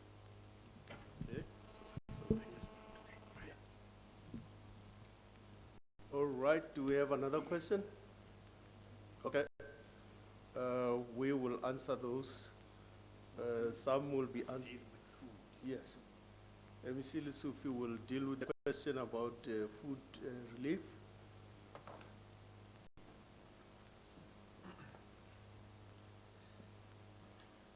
Thank you so much, Thabo. Thank you so much, Honorable Premier. I think the statement by the Premier captures the essence of Gauteng. Okay. It captures the essence of our position as the Gauteng Provincial Government. That the distribution of food parcels in our province is going very well on those that we have on our database. And I want to reiterate those that we have on our database. You'll recall that we had a food intervention program even before COVID to concentrate on 5 key stakeholders. The first one being homeless people, the second one being people that are sick and taking medication. Our view was that you can't have people that are sick taking medication and allow them to take medication on an empty stomach. So those that are bedridden, that we've got community development workers that go and visit them, that these people need to be prioritized. And the third group was child-headed families, because there are lots and lots of children that stays alone in our province without parents, and they need intervention. And the fourth, which is very crucial to us, are people that we call that in our institutions, in particular the aged or those that are victims of gender-based violence, that those people need some form of support or another. And then the last group is the part that the Premier have captured, that people that are unemployed, people that were working, but unfortunately they're going through difficulties because of COVID. Within that context, the demand is high and the supply is too low. And our view is that let's make ourselves ready for the coronavirus grant, the special grant, so that it can be accessible to our people in our province. We anticipate almost of the 6.5 million people that are going to qualify through this grant, almost 2 million, to be based in our province here in Gauteng. So our readiness is to ensure that each and family get access of the 350 rand, and that we must open our offices, even if it means to open our offices 24 hours, to assist either SASSA or the National Department to register these people. The minister yesterday made an announcement that by mid-May, people will start to get the 350 rand. So we want to get everyone that wants to get food parcels to say, this is the best option. Because if you are 3 in a family, it's 350 rand times 3. If you are unemployed, you are not getting a SASSA grant, and you are not even a part of the student population through the National Student Finance Scheme.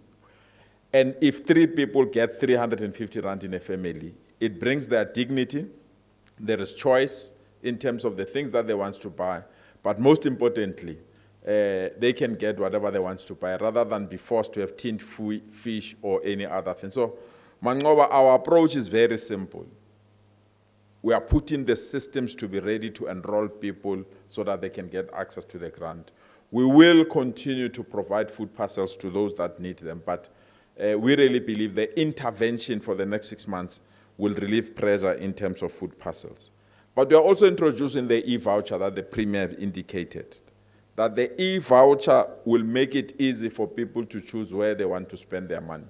Rather than having costs go into storage, transportation, security, and all other things, we'll rather just email a voucher, and that voucher can be redeemed at any store within our province, including Spanza Shop. So there is a team that is at advanced stage to formulate that e-voucher. And on the basis of that e-voucher, we believe we'll sort out the challenges that we have. But in terms of the Boyson's informal settlement, it's just unfortunate that that community is not truthful. There is an organization that we're working with as a Department of Social Development since day 1 of lockdown. They've been distributing food parcels in that community. Therefore, an accusation that there have never been any form of food parcels in that community is very unfortunate. I went there yesterday to that community. I met with the community leaders. We've agreed on a process. The process is very simple. Register for the 350 rand as quickly as possible.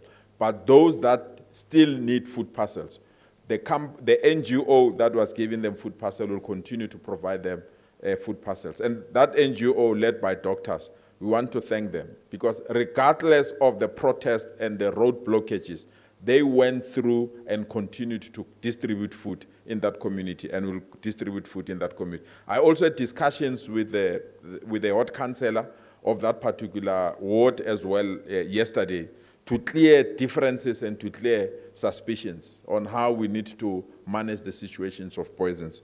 So I can assure you, when we open up for people to register, the community of poisons will be prioritized and any other community so that they can register for the 350 rand grant and assist us to deal with the challenges of poverty. I want to go to education-related matters. Indeed, the National Minister of Basic Education will make an announcement around 4 p.m. this afternoon. As part of that committee of education ministers, we as Gauteng, we provided our input. We also went to the Provincial Command Center, chaired by our Premier, and galvanized our proposals with the Command Center, and the Command Center agreed with our proposal. Our approach as Gauteng is simple. Safety first. Our approach as Gauteng is very simple. Safety first. And that we will start with the necessary requirements to ensure that all our facilities are okayed by the Department of Health before any learner, teacher, or staff member goes to those facilities.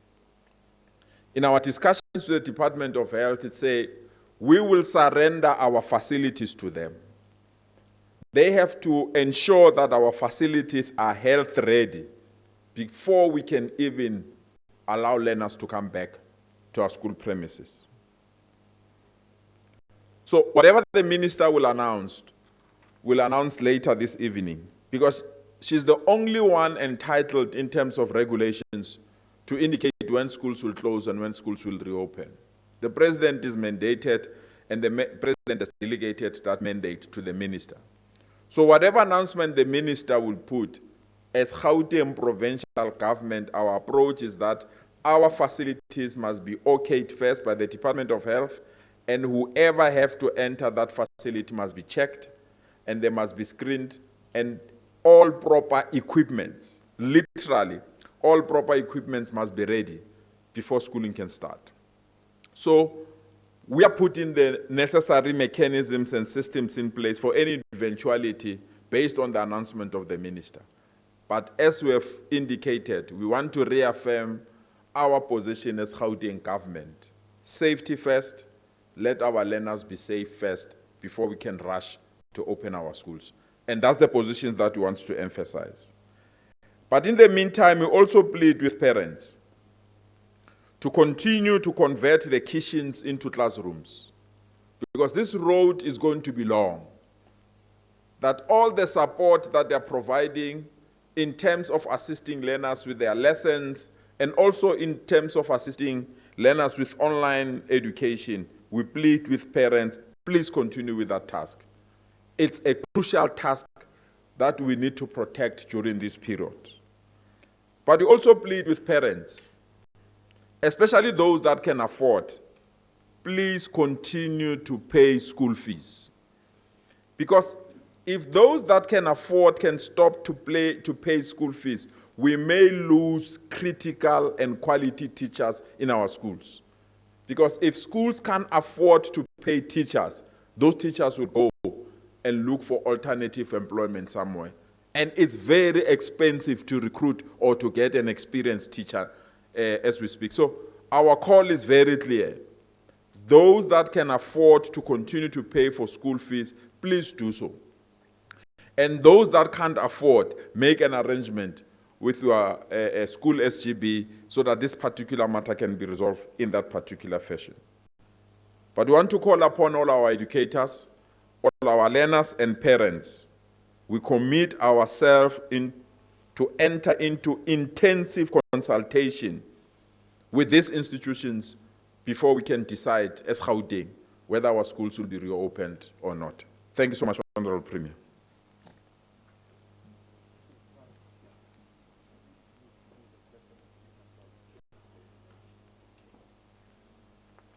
Yeah, MEC Mazibuko will answer the questions about interprovincial travel.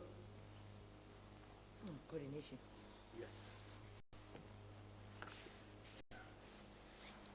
Thank you very much to the question. Yes, must bring something to wipe, sanitize. On the issue of coordination between provinces, as Gauteng, we have about 1, 2, 3, 4, 5, 6, 7, 8, 9. 9 national roads plus 4 important provincial roads, which is what we will call your secondary roads, such as your R59, the R101, which goes to Hammanskraal, and it runs parallel to N1, and the R59 that runs parallel to N1 going south. So both ends, N1s, they do have parallel roads that go to other provinces. We have N12 that is linking to Northwest, and we also have got N12 that also links to Mpumalanga. We also have got N1 that links to Limpopo and also to the Free State. We have N4 that links to Mpumalanga, and also that links to Northwest, N4. We also have got N14 that also links to Northwest. We also have got N3 that links us to, although at first you first pass Mpumalanga before you get to Free State, but you're heading to KwaZulu-Natal. But it is famously known as it is going to Durban. So those are the end roads that there are permanent roadblocks that are meant by the SNTF, SAPS, Gauteng Traffic, and the various metros that are closer to that roadblock. But over and above, even the municipal traffic officers. Oh, I forgot N17 Devon, that also links to Mpumalanga. Now, that is if I back part R29. And we recently discovered that people are now avoiding the end roads and they are using the secondary roads, that is your R29. Nazi-ke kuthi sekuphelile lokho. Zama nje ngo-12 wena uzohlangana ne-roadblock because sesinibonile senabo clever, including the R23. Some of you are avoiding N3, you are using R23. Rinochile sinibonile sabo clever njengani. Zama nje wena ngo-12 or 1 minute past 12 nakuzo success, you will see ukuthi, and you must come ready to prove where you're from and why you are coming back to Gauteng. Obviously, you do have a proof of residence. I'm sure many of you do carry it in your pockets. I can ask any one of you, Konamaj, or I keep a proof of residence. Or you have it either on your phone, or you are also able to have it in your bags, whichever way, because in any case, if you have to go to bank or go anywhere, or to a police station to do a permit, if you are going to attend a funeral in another province, most of our police stations now, you have to prove that you are a resident in Ivory Park and you are going to attend a funeral, bringing also a copy of the death certificate and nanoguti how are you related to that person. So that's how you get helped in police stations. So that's why I'm saying, all of us who have decided to go and visit before lockdown, zama ke kumanje and start preparing yourself to demonstrate to us that really you are a resident. Because we know there are those who will take chances, who don't necessarily live here, but bazovakashela umzala wabo. They will want to come during this time and say, no, I was away, I now want to come back. So don't take chances. Mzala stela uhlala ekhaya, stela kubuye laba abahlala lana eGauteng owamanje. Nawe gogo ungeza uthi no uzophanda eminye imithi lana eGauteng, hlala khona lapho kulo province lokuyo. Banayo imithi fana neyethu la eGauteng. We've realized some people, they travel all the way from other provinces to come to our health facilities. They see that our cure rate is very high. So bafuna ukuzopholela la eGauteng. Even their provinces do have hospitals that have the same medication just like us. Nalapho kulo province okuyo uzokwazi ukuphola. On coordination, already we are coordinating with the MEC Mashinini in Free State. Ntebuye vimba ngapho nami ngizovimba ngapha. Obviously, abase Free State majority are those that are coming from Eastern Cape. So obviously, Mashinini will catch them first. Besuzongitshela athi tswe khona bezayo nawo ba expect. Ngapha ngasempumalanga MEC Gabisile eShabalala. Naye sengithe vimba ngapho nami ngizovimba ngapha. Limpopo, I made sure that I even deploy Premier and MEC Masuku. They must go and mend that roadblock. So that bazovimba laba baqhomka ngale ngaphezulu ngithi baza ngobuningi labo. Majority of our workforce comes from Limpopo. So once he sees them, he will speak in their language. I'm sure they will understand him and convince them that we do have a testing site, we do have screening site. Please make sure you check yourself. Please make sure that you know your statuses as you are coming back to Gauteng, so that you'll continue practicing safety measures as you are here. We're also linking up with MEC Lehare in Northwest to say, although he's, like these borders that are a thin line between Gauteng and Northwest, But we made sure that we strengthen on them, because that's why we even discovered that those that are transporting beer powder are using those roads. And sababamba ke sabajikisa neempuphu zabo. So those that, we may not necessarily be turning anyone back, but a person will have to really demonstrate that the Nyolanda abantwana kagogo ngoba bafunda ngapha eGauteng. Others took their children to their grandparents or to other relatives. And make sure you also have copies of your birth certificates of your children. People have a tendency of stealing children. So we don't want human trafficking this time, all because they know that there's a once-off that has actually been opened. Bring proper proof. Uguti, these are my kids, and they're coming back to Gauteng because the schools will be getting ready. So I hope people won't misunderstand us. Of course, police will have to do their work, the usual work that they have to do as law enforcement officers. But as people, I hope will cooperate with them, so that then we must not throw tantrums and think that police are being unreasonable. Police are there to be able to help you to make sure that you have a safe travel back to Gauteng. And no high-speed speeding. Indlela zethu zimnandi, khambeka easy. Don't try and shishiriza on them. Stick to speed limit. If you are on a national freeway, it's 120 kilometers. If you are on a provincial route, it's 100 kilometers per hour. Don't turn our roads into Kyalami race course. Stick to speed limit. Those that are doing speed trekking will be there on the road. So ungathatha amashance. Stick to the speed limit, because we don't want to find ourselves increasing the number of those that get arrested and having to go and bayobingelela imanje. Thank you very much. Right, yeah. MEC Masuku will also make a few comments before the Premier deals with the rest of the questions.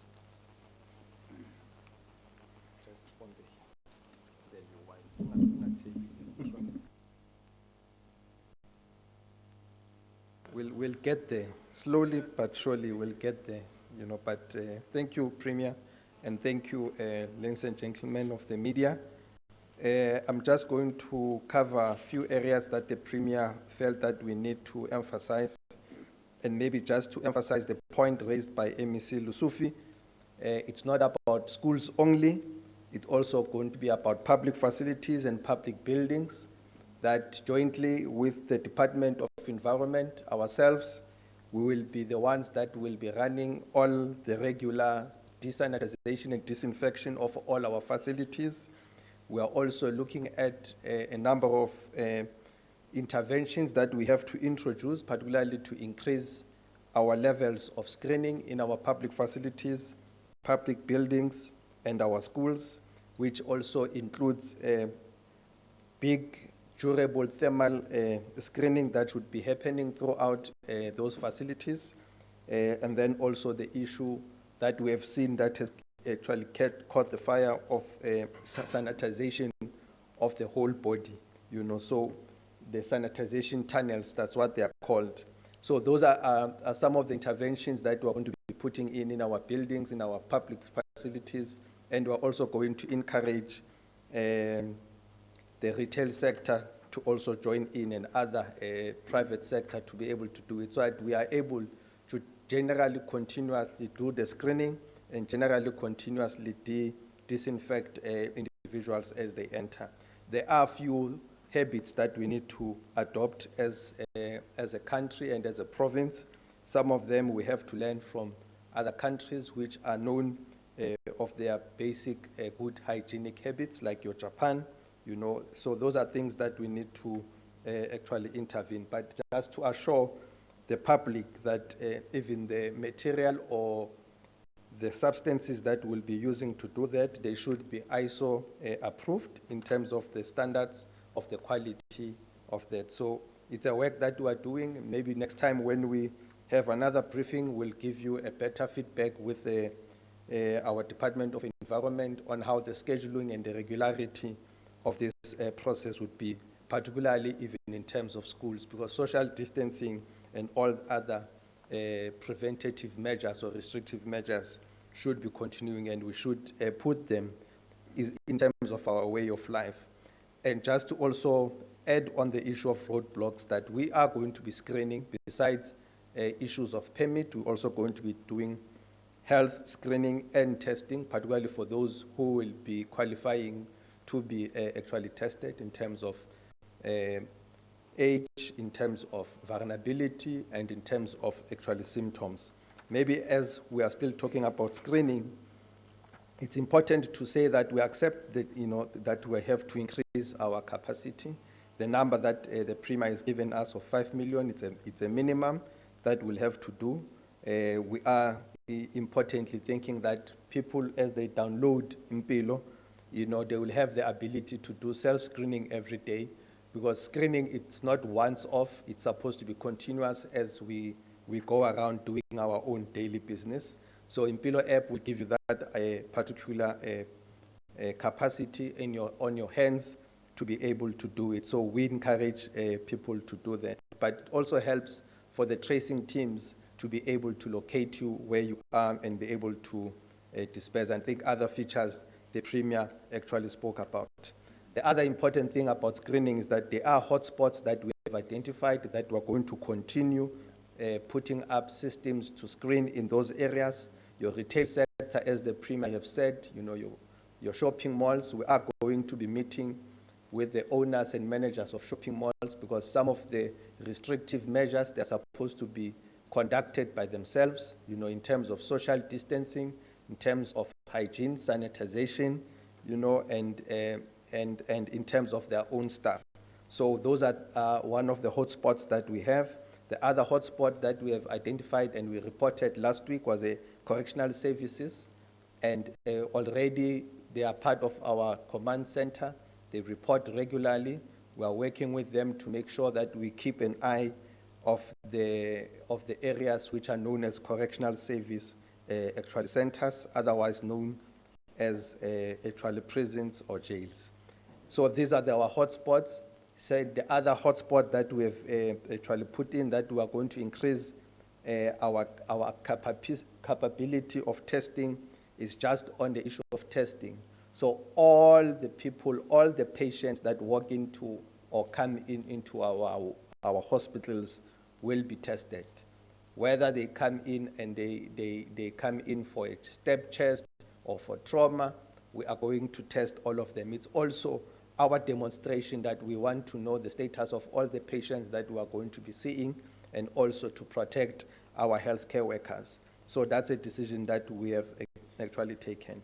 We have also made sure that we create a network of partnerships who are going to assist us to increase our ability to test. So there are private companies who have offered us their service. There are other partners who have done the same. Other partners have offered us the machines and also giving us that capacity.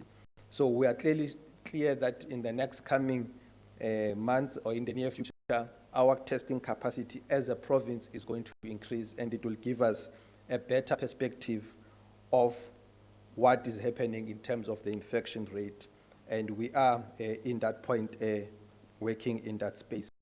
The other capacity that we are building, working within the new models that are being developed and are being validated by our teams at national, but also our provincial teams, that make sure that our capacity that we're building in terms of infrastructure, in terms of budgets, in terms of our planning of equipment, meets the actual work. The Premier has actually indicated the number of beds that we have currently and the capacity that we are putting up to increase that level, and also increase in terms of what will be required in terms of equipment.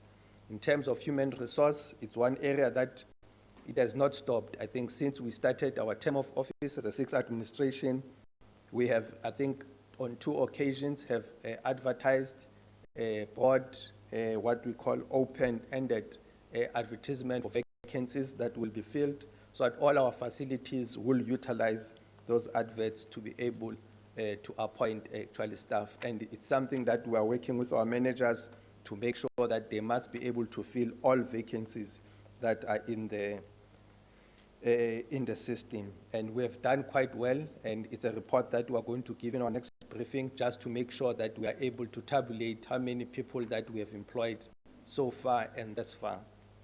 The other intervention that we've put into place is a e-recruitment portal where it allows people to fill in the forms of seeking employment and load their documents, and that we launched it on the 1st of April.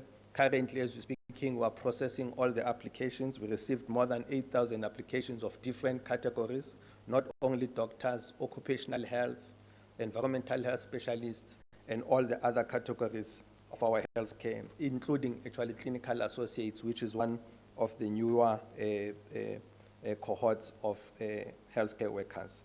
So this is one aspect that we are doing in terms of creating our capacity.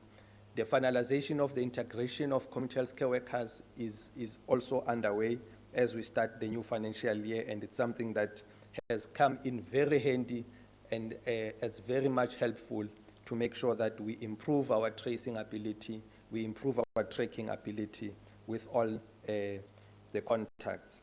And I would like to maybe finalize the two last aspects that I want to talk to. The issue that the Premier raised, I also raised it before, of unpaid actually allowances. It's not actually salaries, it's allowances. You know, you're commuted overtime, and the doctors that are on doing sessional work in our facilities. It's an unfortunate and a very disappointing, unacceptable thing that has happened, and we are dealing with the officials that are actually involved to make sure that there's consequence management, and it also comes at a wrong time, at the current moment when we are facing this pandemic.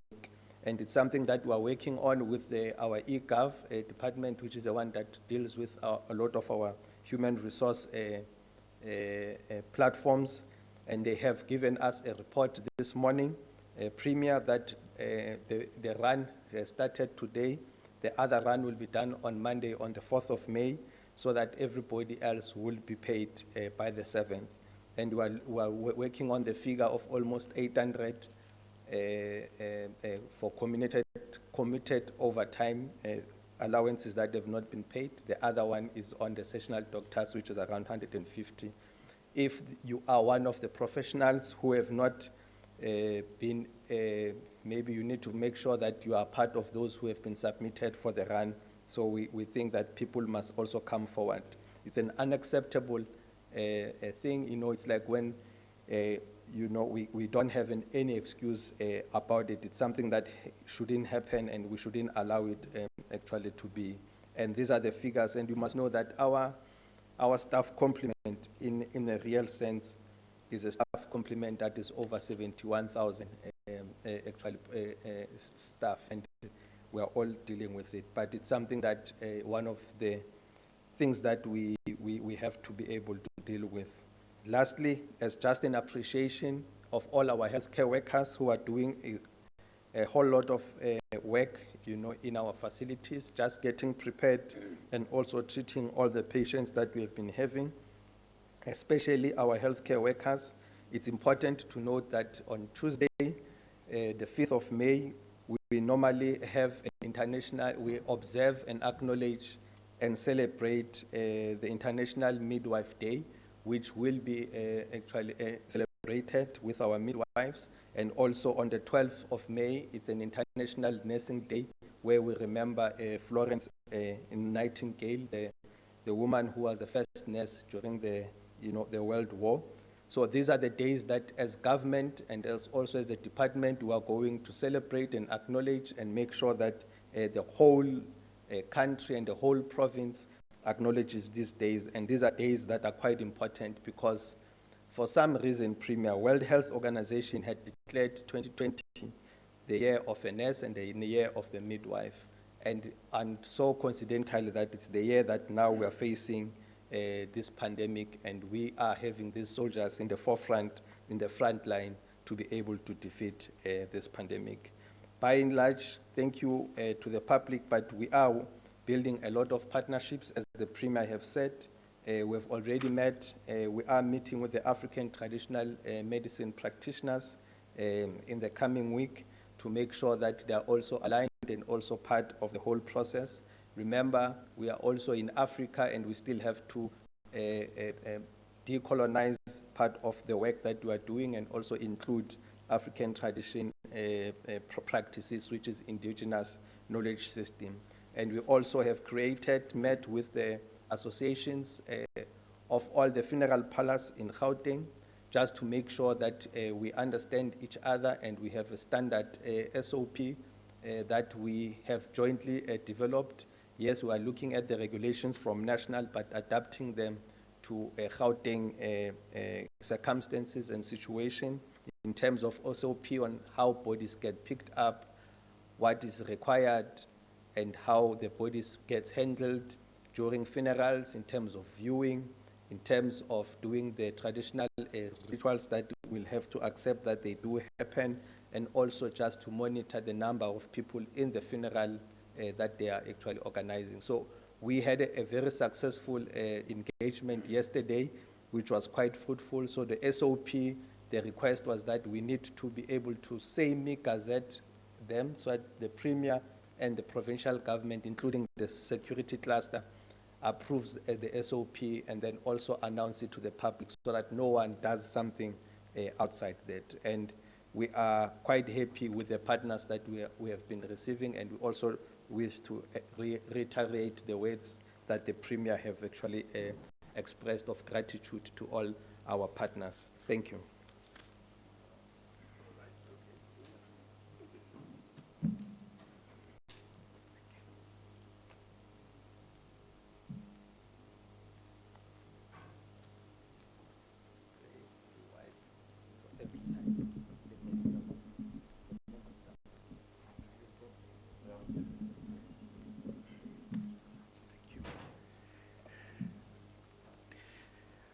Thank you so much to the responses by the colleagues, the MECs.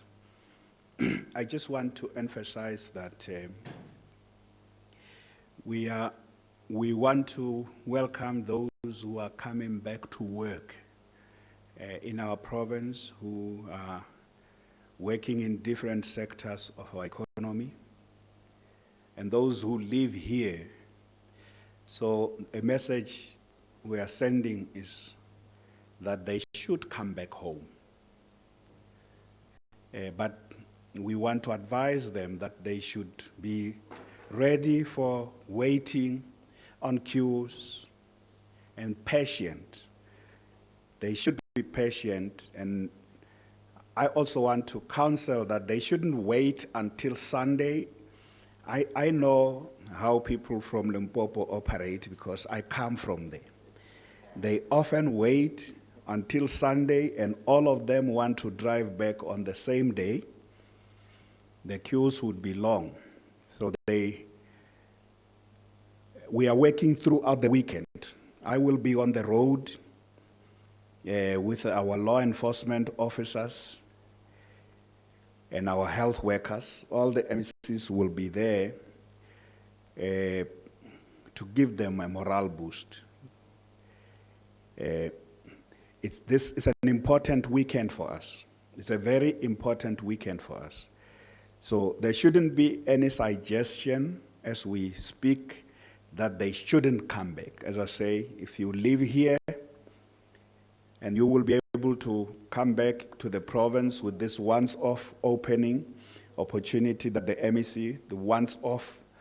Of course, you can't say you live in Gauteng and you can't prove it.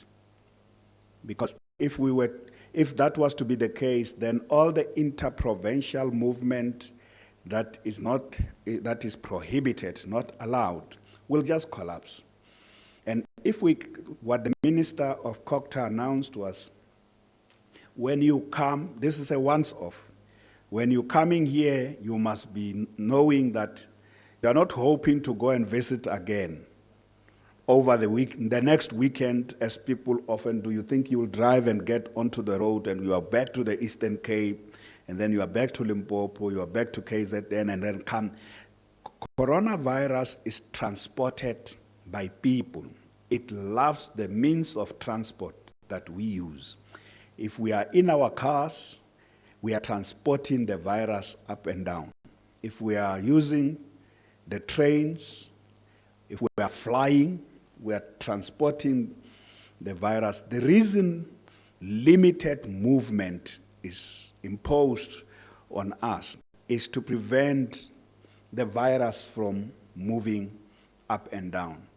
So I want to emphasize that it is about protecting those who are coming back to work. It's about protecting them also, knowing the screening and testing. It's also to help ensure they don't come back, and then go to work and they infect others. But we also know that there are always, as the MEC Mazbuko says, there are always chance takers. Quite a lot. Someone who has no business to come here, like the police have arrested so many people on the road. Someone who thinks, oh, I will take a chance. So I want to warn those. There's too many people arrested sometimes for violation of these regulations. There's more than 28,000 people. So the police don't enjoy just arresting people. Stay in Limpopo or stay in the Eastern Cape or Western Cape or Mpumalanga or Northwest or Northern Cape or Free State. If you have no reason to come to Gauteng because you don't work, your sector hasn't opened, your business has not opened here where you work, or you are an owner of a business that's in the sector that's opening, please don't do that. But I want to emphasize, people who live here in our province, you are welcome. The inconvenience will be huge. The wait will be long on those roadblocks. If you are impatient, please don't come. I think this thing of opening a once-off opportunity, if you don't want to prove that you live here, don't come. Don't fight with the police and the army because you don't want to prove. If you are too impatient to wait and you don't want to be screened and you don't want to be tested, don't come, because that's to help you. We don't want people who are going to come there and be fighting with law enforcement, or basically just our health officials being harassed. But I know there are many people who have a reason to be back in Gauteng. Please know that we want you here, but we want you here also knowing that you are not going to contribute to spreading the infection. Because you may not know, you may have picked up the infection wherever you are, wherever you have been, and you may be coming back and you are not. And the point is not about stigmatizing those who are coming back. The point is, this is about surveillance. This is about surveillance. We want every single case not to stay in an area or a workplace. So you find someone who's positive goes to a workplace, and before we know it, we will be shutting down that workplace because everybody else has been infected. There's no reason to reopen the economy and have to shut it down. And that's why we want to work with employers. Employers, work with us on ensuring that you protect your workers and you put in place measures in your workplace, and anyone who tests positive, they get taken care of, because people do recover. There's no cure, we know, but we have a lot of people who do recover. And there's a way that once you know, the good thing with testing is when you know there's some, like we used to say with HIV and AIDS, when you know your status, you can take steps to protect yourself and your loved ones and ensure you don't carry. Because of this 50% or so of people who may not have symptoms, it's not enough to simply say that, no, someone doesn't show symptoms. So I am really pleading. And I'm saying, whereas when people left Gauteng, I said, don't go. And Malungelo, you asked me a question. Are you saying there are better to be in Gauteng? And I said, yes, because we have better infrastructure. But now I say, come back. I'm not saying don't come back. I said, don't go. They left.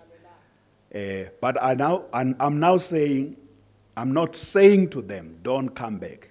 Because people need to support their means of livelihood. These sectors of the economy need people to work in. And people have homes here, and they have children. Some have children in the rural areas. They've taken them with to go and visit. We need those, even though we still, I can't say what the decision on education will be, but if the parents are here, they can't leave a child somewhere else. So it's important. But we are taking precautionary measures. It will be irresponsible for us. Totally irresponsible. It will be totally irresponsible to simply say, come back, and then it's for you to finish. It will be having done what we have done so far, to maintain the level of infections at the level we have, we can't simply open up. And that is the reason that we are concerned. We agree entirely with level 4. Because Gauteng is the hub of the economy. You think we could even entertain remaining in level 5? If we remain in level 5 as Gauteng, it means we are shutting down the national economy. We are the nerve center of the national economy. So if the assessment nationally, of which we were part, agree fully that we need to move to level 4, we can't just open the economy, unlike what you see in other dispensations, where they are just opening the economy irresponsibly. Level 4 is something we can manage. So I think there was a question, did you raise these concerns? No, those concerns are understood. Every time we discuss, I say, we are a nature of an economy and a province where people come from all over the country. They move in and out. So the regulations, the fact that the regulations that limit inter-provincial movement are in place makes me very happy. So I'm absolutely happy about. But imagine if we had no regulation and prohibition of inter-provincial movements, I would be very, very unhappy. My colleagues would be very unhappy about that. Fortunately, the discussions that take place with the National Command and the Presidential Coordination Council, all the provinces make an input. So we will be able to manage level 4 without any difficulty. But I must also say that it is better we open up slowly so that we can finally get to level 3 and get to level 2, however the period may take. We can go through winter without huge spike in infections and getting out of control and affecting the most vulnerable people, and COVID-19 hitting the most vulnerable communities in our province. That's why, yes, we worried about in-migration, but we're also watching. So in-migration is a perfect storm. It happens one weekend, this weekend. But once we manage that one well and people are here, we apply the measures we said we will apply. We know they are not going to go out again. It is something we will be able to manage and enforce. So we can't compromise on that. I often share my own little reading about some places where they had kept COVID under control, some regions in Japan and in Malaysia and in India. where they had kept it under control and they reopened the economy. And the second wave came when the migrants came back to the city. Because part of the problem and the reality is also that a lot of the migrants, we're worrying about work in sectors where there's high density numbers of people, in mines. And the chances of infecting each other are very huge. And they live in communities. A lot of the migrants, local migrants, would be living also in communities that are hot. For us, they are risky. They're high risk and vulnerable. So we're watching all that. But the good thing is that we are looking at every sector that poses a risk. In migration poses a risk. Funerals pose a big risk. We know that in the Eastern Cape, it is largely through funerals and correctional services. Correctional services pose a risk. And in our province, the Provincial Commissioner of Corrections sits in the war room here. We're watching very closely. We're working with them on testing. It's one thing we want to nip that in the bud. The retail sector, as I've said earlier on with the Western Cape, the retail sector poses a huge risk, including the time that we're coming, pension payouts. When the elderly are going to be getting their pensions, they are going to be overexposed. That's a big, so it's in migration, Malungelo is my nightmare, I can't sleep, and pension payouts. When those pension payouts happen, and we have large number of the elderly people out there, and we visited them last time, and they are sitting there on queues, and it's a big nightmare because they are vulnerable. They are highly, highly vulnerable. And then the third is just the flu season. At least we have a risk management strategy of the flu season. That's the vaccination. We have a risk management strategy of in-migration. That's what we have set up, what MEC Mazbuko was explaining, in coordination with our counterparts in other provinces. The risk management strategy for pension payouts, it's something, this issue we're talking with the shopping malls, and so together with SASA, the shopping malls, and the really important, if there was just a way that the pension payouts were to be done, so in such a way that the elderly don't even have to go out of their homes. You know, what we've been doing with with the food relief, we have introduced a risk management strategy there and said no councillor involved, no MP or MPL involved, and delivery is at the home, and no queues in the townships regarding the food that is delivered by government. The food goes straight to the home. Now we are adding in the risk management strategy e-vouchers.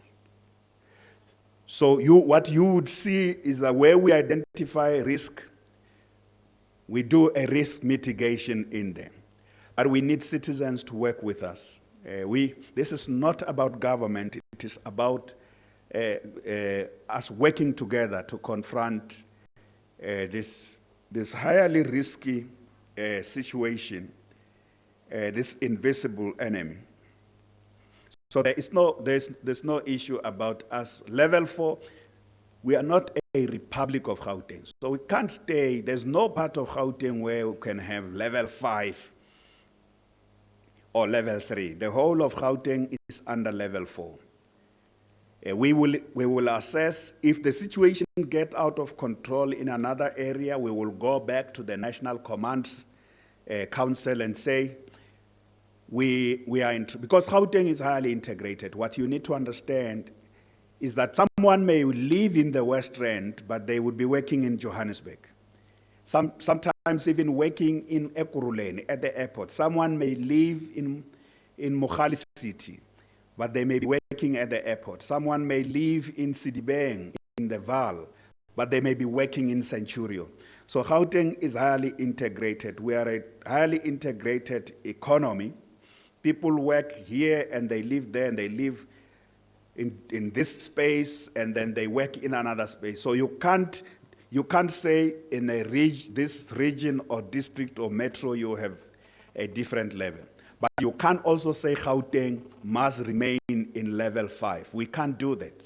We will be throttling the national economy. We would be saying that it was wrong to move to level 4. Let me tell you, we also under pressure from the point of view of the number of people who don't work, who need food. So when the economy opens and those who can return to work are able to return to work, it eases also our pressure on the people who need state support. So we do want the economy to open, to support livelihood. Which sectors of the economy would be largest hit? So Malungelo, it's mainly the formal. So we did the modeling. It's easier to model the formal sector of the economy, manufacturing, the services, the various subsectors of the services, various subsectors of manufacturing. Those is the mainstream sectors of the economy. In our province, we have 11 sectors that are key for growing Gauteng together. We have modeled those, and many of them also have global value chain integration. If you shut down the Eastern Asian economies, or shut down European economies, or shut down the American economies, these sectors are impacted. For example, manufacturing of vehicles, which is done here. Those vehicles, we do the vehicles for the various automotive companies that are either American with Ford or German with the BMW. They are linked. So those, in our view, it is this job numbers are modeled mainly in the mainstream. The key concern we have is that because the informal sector is so nebulous, the reason we now want to intervene, that actually the number of jobs may be more in the informal sector and in the SMMEs. Those numbers are not included. That's why we would say in the worst case scenario will be 500,000 jobs up to 600,000 jobs. Once you factor the informal sector, it is a job bloodbath. And those, we think our intervention will help mitigate that. You may have one person business, or two people, or even three people. If that business is able to operate, it's able to support those jobs, the more of those businesses are there, the impact will be far greater. And that's the nature of our intervention. So in conclusion, we want to say we are ready for the next phase, which is level 4. We are ready, and we are not reluctant to move to level 4. But the trajectory of the pandemic, it's something that we've got to work on and watch very, very carefully, and get ready, and we are getting ready for the storm, if the storm will come, and when it comes, because the question scientists are saying is not whether it will come, it's just when it will come. We are ready for that. We are getting ready for that, and hope that we will be able to work together, including with you, members of the media, to get this information. Let me also share with you that people in the townships, the information we are getting is that this message is sinking in the townships. You saw even the research, that there are a lot more people in the townships who know about coronavirus. Yes, some would have thought, no, it won't affect me. But they know these messages, we have to pump these messages. It knows no boundaries, it knows no race, it knows no gender. Of course, yes, more men have passed out of it, even everywhere, but even women. It knows no age. Even younger people are getting affected. We don't want young people to go out there to think that no, coronavirus is not for them. They can go and, you know, and do what they want to do. Let's work together to get our country to a point where we can move to level 3 and level 2 and level 1 and have a new normal. Thank you so much for coming. Thank you. We are done. Thabo, we are done. Thank you.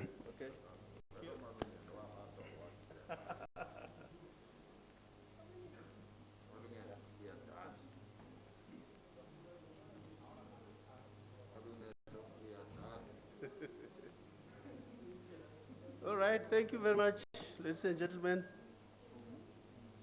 We will meet again next time when we do the update.